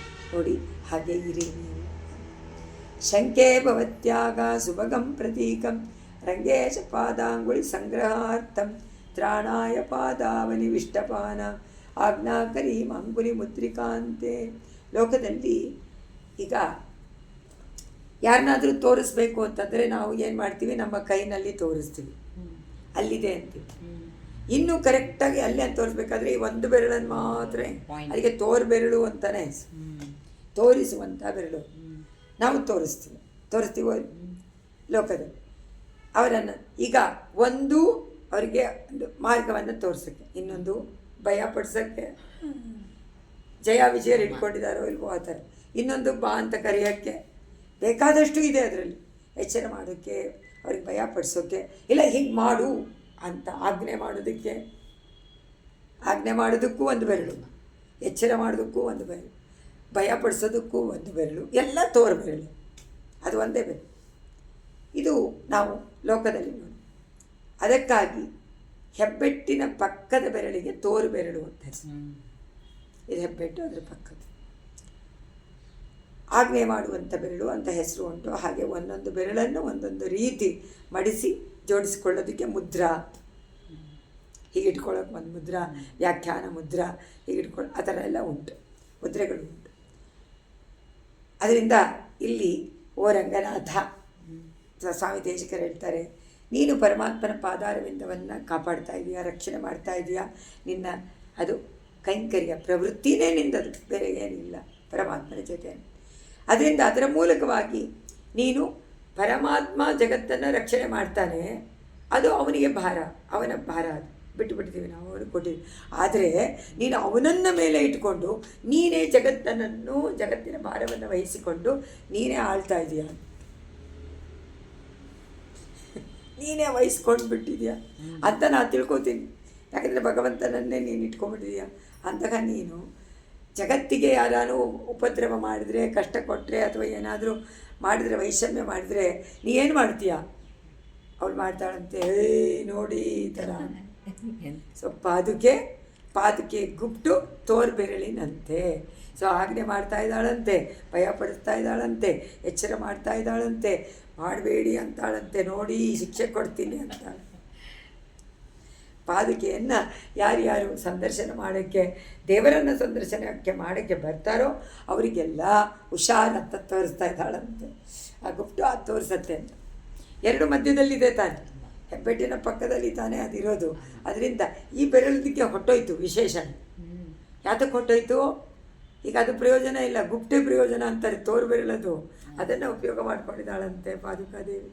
ಹೆದರಸಕ್ಕೆ ತೋರ್ಬೆರಳು, ಆಜ್ಞೆ ಮಾಡೋದಕ್ಕೆ, ಇಲ್ಲ ಬನ್ನಿ ಅನ್ನೋದಕ್ಕೆ, ಇಲ್ಲ ಹುಷಾರ್ ಶಿಕ್ಷೆ ಆಗತ್ತೆ, ಆಜ್ಞೆ ಮಾಡ್ತಾ ಇದ್ದೀನಿ, ಎಲ್ಲ ಅಂಜಲಿ ಮಾಡಿ ಶರಣಾಗತಿಯನ್ನು ಮಾಡಿ ಪರಮಾತ್ಮ ಕಾಪಾಡ್ತಾನೆ ಅಂತ ಹೇಳಿ ಕೊಡೋಕ್ಕೋಸ್ಕರವಾಗಿ ಶ್ರೀರಂಗನಾಥ. ಅದರಿಂದ ಆಳ್ವಾರ ಆಚಾರ್ಯರುಗಳು ಕೂಡ ಅವರ ಹಿರಿಮೆಗಳನ್ನು, ಮಹಿಮೆಗಳನ್ನು ವರ್ಣನೆ ಮಾಡೋಕ್ಕಾಗೋದಿಲ್ಲ. ಭಗವಂತನ ಬಗ್ಗೆ ಉಪದೇಶ ಮಾಡಿ ಭಗವಂತನನ್ನು ನಮಗೆ ತೋರಿಸಿಕೊಡ್ತಾರೆ. ಜಗತ್ತಿನಲ್ಲಿ ಯಾವ ರೀತಿ ತೊಂದರೆ ಬಂದರೂ ಅವರೇ ಅದನ್ನು ನಿರ್ವಹಣೆ ಮಾಡಿ ಎಲ್ಲ ವಿರೋಧಿಗಳನ್ನು ನಾಶ ಮಾಡಿ. ವಿರೋಧಿ ಎಲ್ಲಿದೆ? ನಮ್ಮಲ್ಲಿರುವಂಥ ವಿರೋಧಿಗಳ ನಾಶಕ್ಕೆ ನಮಗೆ ಬೇಕಾಗಿರೋದು ಆಳ್ವಾರ ಆಚಾರ್ಯರುಗಳ ಉಪದೇಶದಿಂದಲೇ ನಮ್ಮ ಅಜ್ಞಾನವೆಲ್ಲ ಹೋಗೋದು. ಓಹೋ, ಹೀಗಿರಬೇಕಾ, ಹೀಗೆ ಭಾವನೆ ಮಾಡ್ಕೊಳ್ಬೇಕಾ, ಹೀಗೆ ದಾಸ್ಯತ್ವವನ್ನು ಮಾಡಬೇಕಾ, ಪರಮಾತ್ಮನಿಗೆ ಮಾಡಬೇಕು ಅಂತ ತಿಳ್ಕೊಬೇಕಾ, ಇದೆಲ್ಲ ಬಂದರೆ ಏನಾಗುತ್ತೆ? ನಮ್ಮ ಪರಿವರ್ತನೆ ಆಗುತ್ತೆ. ನಮಗೆ ಸಾಕ್ಷಾತ್ತಾಗಿ ನಮ್ಮ ಸ್ವರೂಪ ಏನು ಅಂತ ಗೊತ್ತಾಗುತ್ತೆ. ಜೀವ ಸ್ವರೂಪ ಗೊತ್ತಾದ ತಕ್ಷಣ ಪರಮಾತ್ಮನಲ್ಲಿ ಪ್ರೀತಿ, ಭಕ್ತಿ, ಆದರತೆ, ನಮ್ರತೆ, ವಿನಮ್ರತೆ ಎಲ್ಲನೂ ಜಾಸ್ತಿಯಾಗಿ ಭಗವಂತನ ಬಿಟ್ಟಿರೋಕ್ಕಾಗಲ್ಲ ಎನ್ನುವಂಥ ಒಂದು ಮನಸ್ಸು ಉಂಟಾಗುತ್ತೆ. ಆರ್ತತೆ ಬೆಳೆಸ್ಕೊಂಡ್ರೆ ತಾನೇ ನಾವು ಬೇಗ ಮೋಕ್ಷಕ್ಕೆ ಮಾಡ್ಕೋಬೋದಾ? ಆಸೆ ಪಡ್ಬೋದಾ? ಪಡ್ಬೋದು. ಅಲಂಕೃತಂ ಕರ್ಣಿಕಯೋಪರಿಷ್ಟಾತ್ ಉದಗ್ರನಾಲಂ ತವ ಯಂತ್ರಿಕಾಂಶಂ ಪದ್ಮಾಪದೇಯೇ ಪಾದ ಸರೋಜ ಲಕ್ಷ್ಮ್ಯಾಗ ಪ್ರತ್ಯೇಮಿ ಪಾದಾವನಿ ಕೇಳಿ ಪದ್ಮಂ. ಒಂದು ಕೇಳಿ ಪದ್ಮವನ್ನು ಇಟ್ಕೊಂಡಂತೆ ಇದೆ. ಈಗ ಇದನ್ನು ಯಂತ್ರಿಕಾನ ಒಂದು ಪದ್ಮಕ್ಕೆ ಹೋಲಿಸಿದೆ. ಮಹಾಲಕ್ಷ್ಮಿ ಕಮಲ ಪುಷ್ಪದಲ್ಲಿ ಹುಟ್ಟಿದಂಥವಳು, ಅಲ್ಲೇ ಇರ್ತಾಳೆ. ಅವಳಿಗೆ ವಾಸಸ್ಥಾನ, ಸದ್ಮ, ವಿಹಾರ ಸ್ಥಾನ ಎಲ್ಲ ಪದ್ಮವೇನು. ಅವಳ ಕೈಯಲ್ಲೂ ಲೀಲೆಗೋಸ್ಕರ ಒಂದು ಪದ್ಮ ಇದೆ, ಎರಡು ಕೈಯಲ್ಲೂ ಪದ್ಮಗಳು ಉಂಟು, ಅದನ್ನೇ ಇಟ್ಕೊಂಡಿರ್ತಾಳೆ. ಅವಳೇ ಈಗ ಪಾದಕಮಲದ ಲಕ್ಷ್ಮಿ ಆಗಿಬಿಟ್ಟಿದ್ದಾಳೆ. ಏನಾಗಿ ಪಾದುಕೆಯಲ್ಲಿ ಆ ಗುಪ್ಟು ಅವಳೇ ಅಲ್ಲಿ ಬಂದ್ಬಿಟ್ಟಿದ್ದಾಳೆ. ಕೈಗೆ ಮಾತ್ರ ಏನು, ಕಾಲಲ್ಲಿ ಪರಮಾತ್ಮನ ಪಾದಾರವಿದ್ದವು ಕಮಲದಂತೆಯೇ ಇದೆ. ಅಲ್ಲಿ ಹೇಳ್ತಾರೆ, ಓ ಪಾದುಕೆ, ನಿನ್ನ ಮೇಲೆ ಇರುವಂಥ ಬೆರಳಿನ ಹಿಡಿ, ಆ ಗುಪ್ಪುಟ ಇದೆಯಲ್ಲ, ಅದನ್ನು ನೋಡಿದರೆ ಮಹಾಲಕ್ಷ್ಮಿ ಅವಳ ಕೈನಲ್ಲಿ ಇಟ್ಕೊಂಡಿರುವಂಥ ಲೀಲಾ ಪದ್ಮದಂತೆ ಕಾಣಿಸ್ತಾ ಇದೆ. ಅಷ್ಟೆ, ಲೀಲಾ ಪದ್ಮದಂತೆ ಕಾಣಿಸ್ತಾ ಇದೆ. ಯಾತಕ್ಕೆ? ಆ ರಂಗನಾಥನ ಪಾದಗಳ ಶೋಭೆ. ಓಹೋ, ನಾನು ಅಲ್ಲೇ ಇರ್ತೀನಿ ಅಂತ ಅವಳು ಆಸೆಪಟ್ಟು ಬಂದು. ಯಾಕಂದರೆ ಲಕ್ಷ್ಮಿ ಯಾವಾಗಲೂ ಪಾದ ಸೇವನೆ ಮಾಡೋಕ್ಕೆ ಬಂದಿದ್ದಾಳೆ. ಅದನ್ನು ತೋರಿಸ್ತಾ ಇರುವಂತೆ ಲಕ್ಷ್ಮಿ ಆಗಿದ್ದಾಳೆ ಅಂತ ವರ್ಣನೆ ಮಾಡಿದ್ರು. ಲಕ್ಷ್ಮೀನೇ ಆ ಒಂದು ಪದ್ಮವಾಗಿ, ಲೀಲಾ ಪದ್ಮವಾಗಿ ಪಾದುಕೆ ಮೇಲ್ಗಡೆ ಇದ್ದುಬಿಟ್ಟಿದ್ದಾಳೆ. ಪಾದುಕೆ ಮೇಲ್ಗಡೆ ಅವಳು ಇದ್ದು ನಮ್ಮ ಆಳ್ವಾರ ಸೂಕ್ತಿಗಳಿಗೂ ಮಹಾಲಕ್ಷ್ಮಿ ಭಗವಂತನಿಗೂ ಅತ್ಯಂತ ಆನಂದವನ್ನು ಉಂಟು ಮಾಡೋಂಥದ್ದಲ್ವ.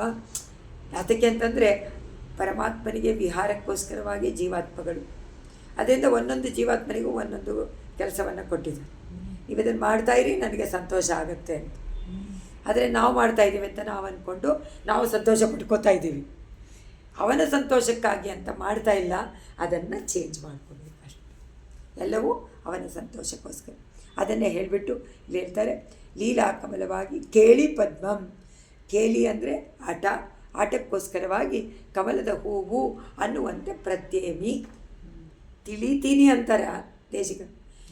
ಇದಮಿತ್ತಮಂತ ಹೇಳೋದೇ ಇಲ್ಲ.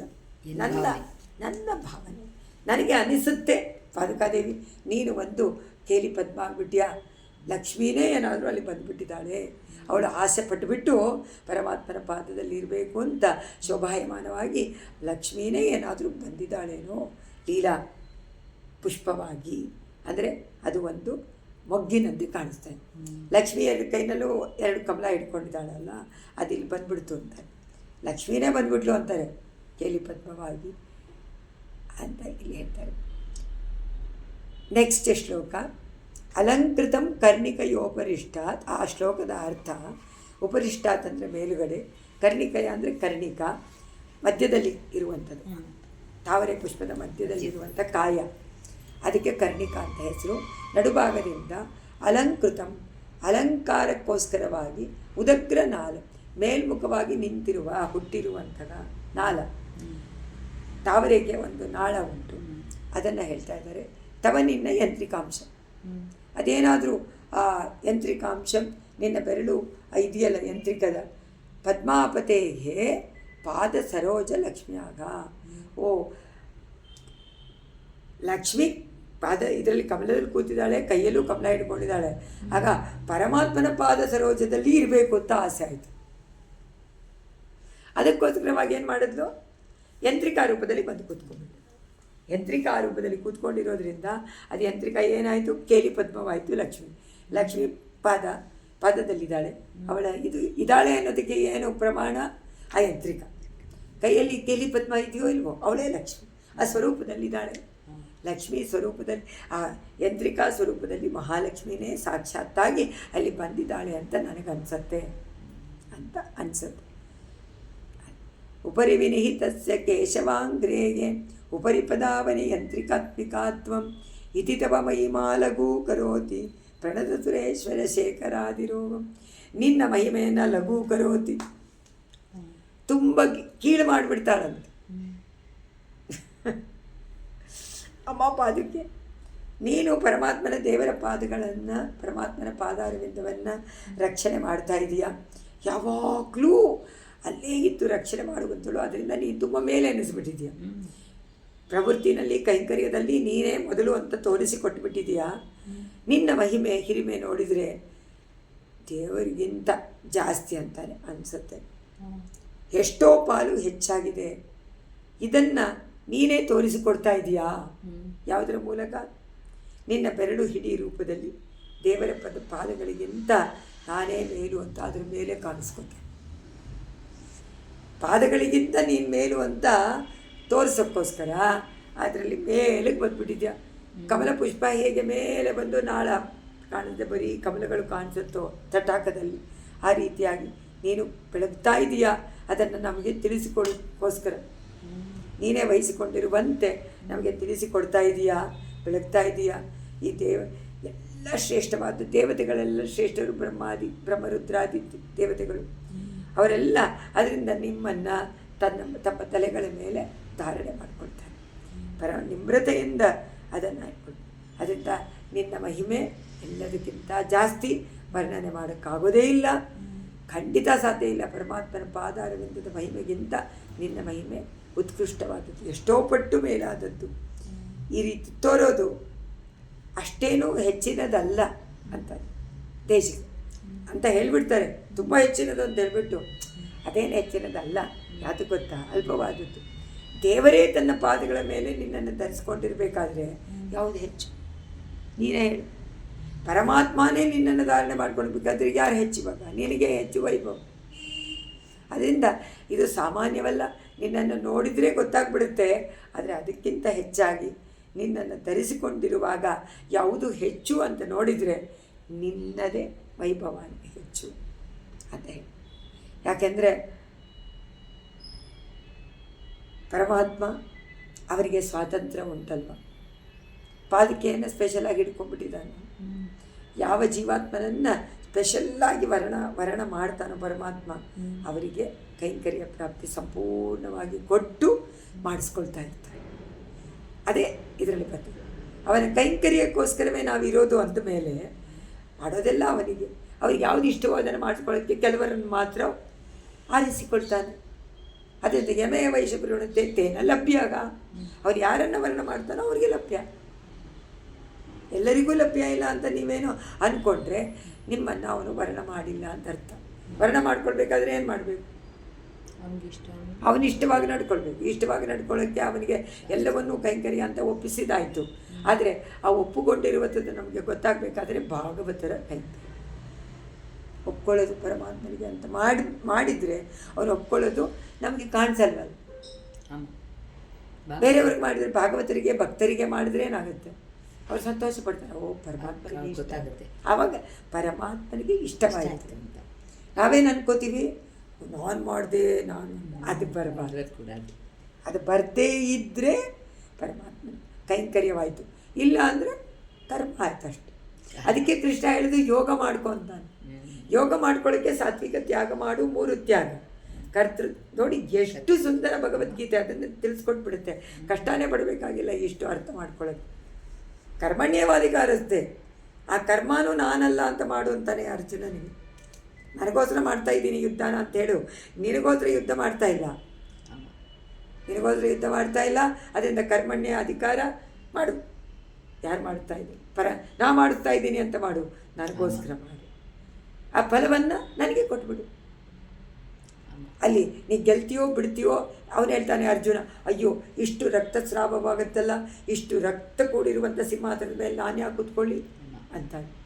ಅಲ್ಲಿ ಹೇಳ್ತಾನೆ, ನಿನಗಾಗಾದ್ರೆ ಯೋಚನೆ ಬಿಡು, ಫಲವನ್ನು ಬಿಡು, ಫಲ ಅಪೇಕ್ಷೆಯನ್ನು ಬಿಡು, ಫಲ ಅನ್ನೋದನ್ನೇ ಬಿಟ್ಬಿಡು, ಪರವಾಗಿಲ್ಲ. ಕೃಷ್ಣನಿಗೋಸ್ಕರ ಮಾಡು ಅಂತ ಹೇಳಿದ್ದಾನೆ, ಆಜ್ಞೆ ಮಾಡ್ತೀನಿ, ಕರ್ಮಣ್ಯವಕ್ಕಾದು ಅಧಿಕಾರ ಅಷ್ಟೇ. ಎಷ್ಟು ಸುಲಭ ಅರ್ಥ ಮಾಡ್ಕೊ. ಅದನ್ನೇನು ಯತ್ರ ಪಾರ್ಥೋ ಯತ್ರ ಕೃಷ್ಣೋ ಯತ್ರ ಪಾರ್ಥೋ ತತ್ರೈವ ಜಯ ಆಯ್ತಲ್ಲ. ಎಲ್ಲಿ ಜೀವಾತ್ಮನ ಜೊತೆಗೆ ಪರಮಾತ್ಮ ಇದ್ದಾನೆ ಅಂತ ನಂಬಿಕೆ ಬಂತು, ಅಲ್ಲೇ ಜಯ ಅಷ್ಟೆ. ಅದೇ ನಮಗೆ ಯಾಥಾತ್ಮ ಜ್ಞಾನ. ಆ ಜ್ಞಾನ ಬಂದರೆ ಎಲ್ಲ ಸಮರ್ಪಣೆ ಆಗಿಬಿಡುತ್ತೆ ಪರಮಾತ್ಮನಿಗೆ. ಆಗ ನಾನು ಮಾಡಿದೆ ಅನ್ನುವಂಥ ಅಹಂಕಾರ ಬರೋದಿಲ್ಲ, ಮಮಕಾರ ನಂದು ಅನ್ನೋದು ಬರೋದಿಲ್ಲ. ನಂದು ಅಂತ ಬರೋದಕ್ಕೆ, ಅಹಂಕಾರ ಬರೋದಕ್ಕೆ ಕಾರಣ ಶರೀರ ಆತ್ಮ ಬೇರೆ ಬೇರೆ ಅಂತ ತಿಳ್ಕೊಂಡು, ಅದೇ ಅಜ್ಞಾನ. ಯಾವಾಗ ಒಂದೇ ಅಂತ ತಿಳ್ಕೊಳ್ತಿರೋ ಅಜ್ಞಾನ, ಬೇರೆ ಬೇರೆ ಅಂತ ತಿಳ್ಕೊಳ್ತಿರೋ ಜ್ಞಾನ. ಯಾವಾಗ ಅದು ಗೊತ್ತಾಗ್ಬಿಡ್ತೋ ಆಗ ಈ ಶರೀರವೂ ಪರಮಾತ್ಮನಿಗೆ, ಆತ್ಮವೂ ಪರಮಾತ್ಮನಿಗೆ ಕೈಂಕರ್ಯ. ಯಾಕಂದರೆ ಎಲ್ಲ ಜೀವಾತ್ಮಗಳು ಪರಮಾತ್ಮನಿಗೆ ಅದೀಗ ಅಷ್ಟೆ, ಅವರಿಗೆ ಸಂಬಂಧಪಟ್ಟಿದ್ದು. ಅದನ್ನು ತೋರಿಸಿ ಅದರಿಂದ ಆಳ್ವಾರ್ಗಳ ಆಚಾರ್ಯರುಗಳು ಈ ವಿಚಾರವನ್ನೇ ಕೊಡೋಕ್ಕೋಸ್ಕರವಾಗಿ ನಮಗೆ ಸುಲಭವಾಗಿ ಸ್ತೋತ್ರಗಳನ್ನು ಮಾಡಿಕೊಟ್ಟಿದ್ದಾರೆ. ಅಹಂ ಮದ್ರಕ್ಷಣ ಬರೋ ಮದ್ರಕ್ಷಣ ಫಲಂ ತಥಾ ನಾ ಮಮ. ನೋಡಿ ಸ್ವಾಮಿ ದೇಶಿಕರು ಸುಲಭವಾಗಿ ಹೇಳ್ಬಿಟ್ಟು, ನಾನು ನನ್ನದು ಎನ್ನುವಂಥದ್ದು ಎಲ್ಲ ರಕ್ಷಣಾ ಭಾರ ನಿನ್ನದು, ನಾ ಮಮ, ನಂದೇನೂ ಇಲ್ವೇ ಇಲ್ಲ, ಮಮನ ಏವ ನಿನ್ನಲ್ಲೇ. ಅಹಂ ಮದ್ರಕ್ಷಣ ಬರೋ ಮದ್ರಕ್ಷಣ ಫಲಂ ತಥಾ ತ್ವಮೇವ. ನಿಂದೇ ಎಲ್ಲ ರಕ್ಷಣೆ ಮಾಡೋದು ನೀನು, ಫಲ ನಿಂದು, ಎಲ್ಲ ನಿಂದೆ. ನಾನು ನನ್ನದು ಎಲ್ಲಿಂದ ಬಂತು? ಇಲ್ವೇ. ಅದು ಯಾವಾಗಲೂ ಇದೆಯಾ? ಸದಾ ಕಾಲ ಚಿಂತನೆ. ಅದರಿಂದ ಸಾಮಾನ್ಯ ಜನರೂ ಕೂಡ ಆಳ್ವಾರ ಆಚಾರ್ಯರ ಮಹಿಮೆಯನ್ನು ಕೊಂಡಾಡುವಂತೆ ಅವರ ಸೂಕ್ತಿಗಳು ಭಗವಂತನನ್ನು ತೋರಿಸಿಕೊಡುತ್ತೆ. ಆದರೆ ಅವರ ಒಂದು ಆ ಶಕ್ತಿ ಎಲ್ಲಿಂದ ಬಂತು? ಪರಮಾತ್ಮನ ಮೂಲದಿಂದ ಬಂದದ್ದು. ಅದರಿಂದ ಎಲ್ಲರೂ ಕೊಂಡಾಡ್ತಾರೆ.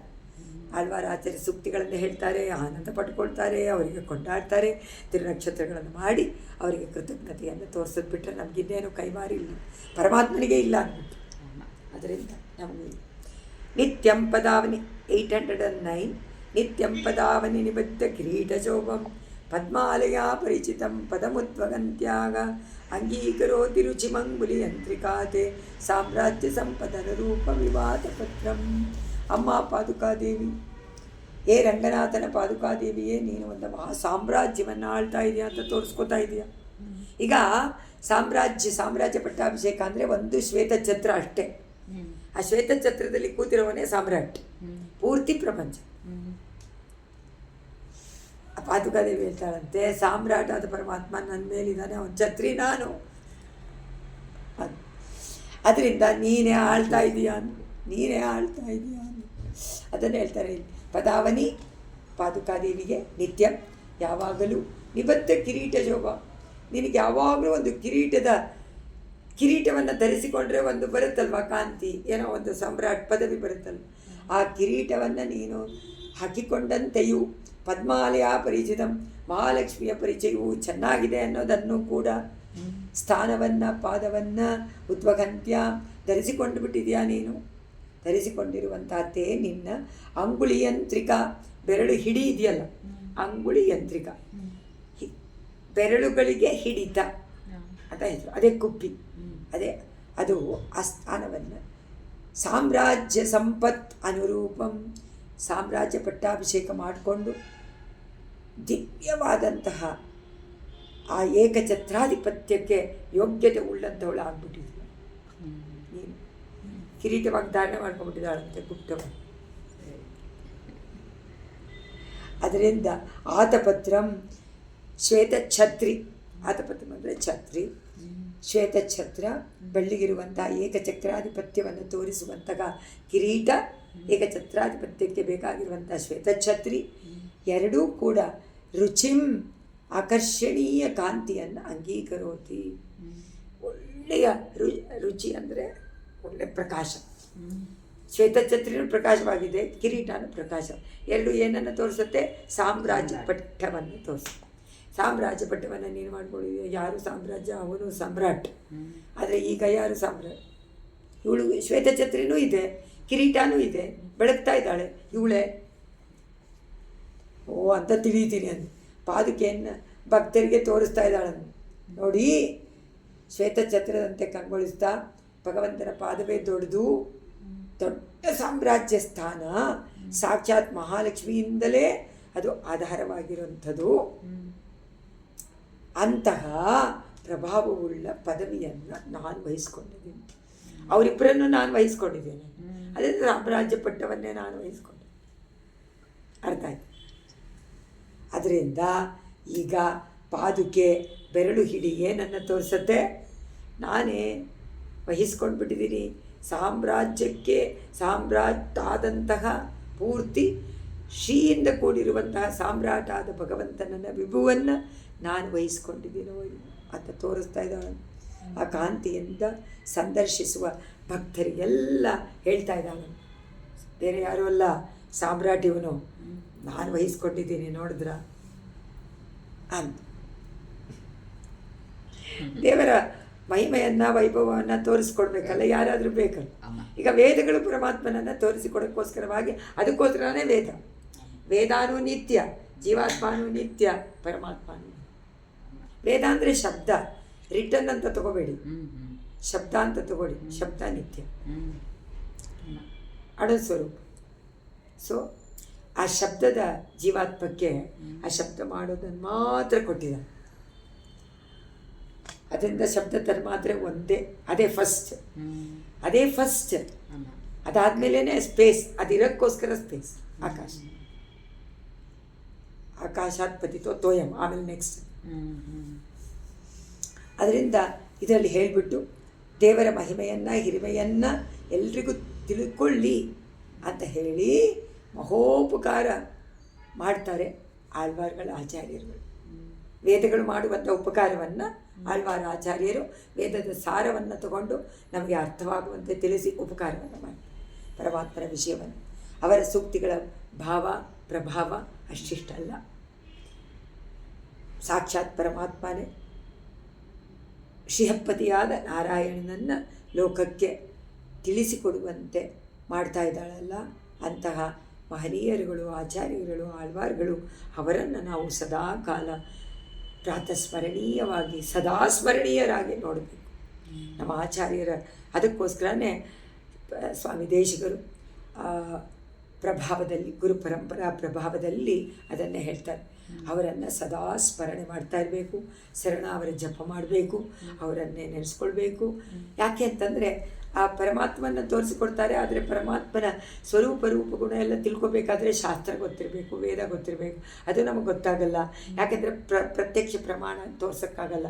ಅದೇ ಪ್ರತ್ಯಕ್ಷವಾಗಿ ಆಳ್ವಾರ ಆಚಾರ್ಯರಿದ್ದಾರೆ, ಪ್ರತ್ಯಕ್ಷವಾಗಿ ಇದ್ದು ಹೋಗಿರುವಂಥವ್ರು. ಪರಮಾತ್ಮನೂ ಇದ್ದು ಹೋಗಿದ್ದಾನೆ, ಆದರೆ ಪರಮಾತ್ಮ ಎಲ್ಲ ರೂಪದಲ್ಲೂ ಇದ್ದಾನೆ. ಅದು ನಮಗೆ ಅರ್ಥ ಆಗಲ್ಲ. ಆದರೆ ಆಚಾರ್ಯರ ಪರಂಪರೆಯಲ್ಲಿ ಒಂದೊಂದು ಅವರಿಗೆ ಅವರು ಅಂತ ಲಿಂಕ್ ಇದೆಯೋ ಒಂದು ಸರಪಣಿ ಥರ. ಅದರಿಂದ ನಮ್ಗೆ ಅವರೆಲ್ಲ ನೋಡಿದಾಗ, ನಮ್ಮ ಆಚಾರ್ಯರನ್ನು ನೋಡಿದಾಗ ಅವರೆಲ್ಲರೂ ಜ್ಞಾಪಕಕ್ಕೆ ಬರ್ತಾರೆ. ಅದು ಮನುಷ್ಯ ರೂಪದಲ್ಲಿ ಇರೋದರಿಂದ ನಮಗೆ ಸುಲಭವಾಗಿ ನಮ್ಮ ಮನಸ್ಸಿಗೆ ಧ್ಯಾನಕ್ಕೆ ಬರಬಹುದು. ಪರಮಾತ್ಮ ಬರೋದಿಲ್ಲ. ಪರಮಾತ್ಮ ಆದರೆ ತುಂಬ ಪರಮಾತ್ಮ ಆಗಿಬಿಟ್ರು, ಅದರಿಂದ ಬರೋದು. ಅದು ಬರಬೇಕು, ತುಂಬ ಆದರೂ ಬರಬೇಕು. ಯಾಕೆಂದರೆ ನಮಗೆ ನಮ್ಮ ಸಂಬಂಧದವರೆಲ್ಲ ಬರ್ತಾರೋ ಇಲ್ವೋ ನೆನೆಸ್ಕೊಂಡಾಗ, ಬರ್ತಾರೋ ಇಲ್ವೋ? ನಮಗೆ ಸಂಬಂಧ, ನಿಜವಾದ ಸಂಬಂಧ ಪರಮಾತ್ಮ. ಯಾಕೆ ಅವನು ಬರೋದಿಲ್ಲ? ಅವನು ಯಾವುದಾದ್ರೂ ರೂಪದಲ್ಲಿ ಇರಲಿ. ಆದರೆ ನಿಮಗೆ ಸಂಬಂಧಿಕರಲ್ಲೂ ಆ ಬ್ರಹ್ಮನನ್ನು ನೋಡೋಕ್ಕೆ ಶುರು ಮಾಡಿಬಿಟ್ರೆ ಆಗ ದೇವರೇ ನೋಡಿ. ಅಂದರೆ ಪರಮಾತ್ಮನ ರೂಪವನ್ನು ನೋಡಬೇಕಲ್ಲ. ಸರ್ವಂ ಬ್ರಹ್ಮಮಯಂ ಜಗತ್ ಇದಾನೋ ಇಲ್ಲ? ಹಾಂ, ಅವರನ್ನು ನೆನೆಸ್ಕೊಳ್ದೆ ಅವ್ರು ಬಂದರೆ ಓಹೋ ಪರಮಾತ್ಮ ಈ ರೂಪದಲ್ಲೇ ಇದ್ದಾನಲ್ವಾ ಅಂತ ಭಾವನೆ ಬಂದರೆ ಅದು ಸಾಕ್ಷಾತ್, ಅದೇ ಸಾಕ್ಷಾತ್. ಅದಕ್ಕೆ ಆಚಾರ್ಯರನ್ನ ನೆನೆಸ್ಕೊಳ್ತಾ ಇರಬೇಕು ಅಂತೇಳಿ, ಬೇರೆಯವ್ರನ್ನೆಲ್ಲ ಬಿಟ್ಟುಬಿಡಬೇಕು. ಆಚಾರ್ಯರ ಸಂಬಂಧ ನಿರಂತರವಾದದ್ದು ಪರಮಾತ್ಮದ ಸಂಬಂಧದಂತೆ ಅಂತ ನೆನೆಸ್ಕೊಂಡಾಗ ಆಚಾರ್ಯರು ಕಣ್ಣು ಮುಂದೆ ಬರೋದು ಸುಲಭ ಮನುಷ್ಯರು. ಅದಕ್ಕೋಸ್ಕರ ಅದನ್ನು ನಮಗೆ ಉಪಯೋಗಕ್ಕೋಸ್ಕರ ಕೊಟ್ಟು ತಾಯಿ ತಂದೆಯರು ದೇವೋಭವ. ಅದಕ್ಕೆ ಅದನ್ನು ಪ್ರಾಕ್ಟೀಸ್ ಮಾಡಿಕೊಂಡ್ರೆ ಆಚಾರ್ಯರು ಬಂದುಬಿಡ್ತಾರೆ. ಮೊದಲು ಮಾತೃ, ಆಮೇಲೆ ಮಗು ಆವಾಗಲಿಂದನೇ ಸ್ಟಾರ್ಟ್ ಮಾಡಿಬಿಡುತ್ತೆ. ಅದಕ್ಕೆ ಎಷ್ಟು ಚೆನ್ನಾಗಿ ಗೊತ್ತಾಗುತ್ತೆ ನೋಡಿ. ಅಮ್ಮನ ಮುಖ, ಅಮ್ಮನ ಸ್ಪರ್ಶ ಎಲ್ಲ ಗೊತ್ತಾಗತ್ತೆ. ಚಿಕ್ಕ ಮಗು ಎಳೆ ತತ್ತಿಗೆ ಗೊತ್ತಾಗತ್ತೆ ಪರಮಾತ್ಮ ಶಕ್ತಿ ಕೊಟ್ಟಿದ್ದಾನೆ. ಅದನ್ನೇ ನಾವು ಕಂಟಿನ್ಯೂ ಮಾಡಿಕೊಂಡು ದೇವೋಭವ ಅಂತ ಹೇಳಿರೋದನ್ನು ಮಾಡಿಕೊಂಡ್ರೆ ತಾಯಿನೇ ದೇವರು ಅಂತ ಬಂತೋ ಇಲ್ವೋ ಪ್ರಾಕ್ಟೀಸ್. ಆಮೇಲೆ ಆಚಾರ್ಯ ರೂಪದಲ್ಲಿ ಪರಮಾತ್ಮ ಇದ್ದಾನೆ ಅಂತ ಅಂದ್ಕೊಂಡ್ರೆ ಆಯಿತು, ಸುಲಭವಾಗಿ ಎಲ್ಲರನ್ನು ಜ್ಞಾಪಿಸ್ಕೊಳ್ಬೋದು. ಆಗ ಪರಮಾತ್ಮನೇ ನಮ್ಮ ಕಣ್ಣ ಮುಂದೆ ಬಂದು ಅದನ್ನು ಭಾವ ಮಾಡಿಕೊಂಡು ಅಂತ ತೋರಿಸ್ತಾರೆ. ಪ್ರಥಮ ಕಲೇವ ಭವತಿ ಚರಣಾವನಿಪಾತಿ ರಂಗಚಂದ್ರವಸಗ ಶೃಂಗೋನ್ನತಿರಿವ ಯತ್ರ ಶ್ರಿಯಂ ವಿಭಾವಯತಿ ಯಂತ್ರಿಕಾ ಯೋಗಂ. ಈ ಯಂತ್ರಿಕಾ ಪದ್ಧತಿಯನ್ನು 10 ಶ್ಲೋಕಗಳಲ್ಲಿ ಮುಗಿಸಿದ್ದಾರೆ. 10ನೇದು ಕಡೆಯದು. ಚರಣಾವನಿ ಅಮ್ಮ ಪಾದುಕೆ ಭವತಿ ನೀನು ರಂಗಚಂದ್ರವಸಗ. ಶ್ರೀರಂಗದ ಚಂದ್ರನ ಪ್ರಥಮ ಕಲಾ ಇವ. ಶ್ರೀರಂಗ ಕ್ಷೇತ್ರದಲ್ಲಿರುವಂಥ ಪರಮಾತ್ಮ ರಂಗನಾಥ ಒಂದು ಚಂದ್ರನಂತೆ, ನೀನು ಒಂದು ಕಲೆ. ಆ ಚಂದ್ರನಿಗೆ ಕಲೆಗಳು ಉಂಟಂತೆ. ಒಂದು ಪಿರವಿ, ಇನ್ನೊಂದು ಅಧಿಕವಾಗುವಂಥದ್ದು. ಅಮಾವಾಸ್ಯೆವರೆಗೂ ಎಲ್ಲ ಪೂರ್ತಿ ತೇಯ್ದು ಹೋಗ್ತಾನೆ, ಆಮೇಲೆ ಎಲ್ಲ ಮತ್ತೆ ಅವನು ಪಡ್ಕೊಳ್ತಾನೆ ಆ ಕಲೆಗಳನ್ನು, ಷೋಡಶ ಕಲೆ. ಅದರಿಂದ ಆ ಕಲೆಯಂತೆ, ಮೊದಲನೇ ಕಲೆಯಂತೆ ಭಾತಿ ಬೆಳಗ್ತಾ ಇದೆಯಾ.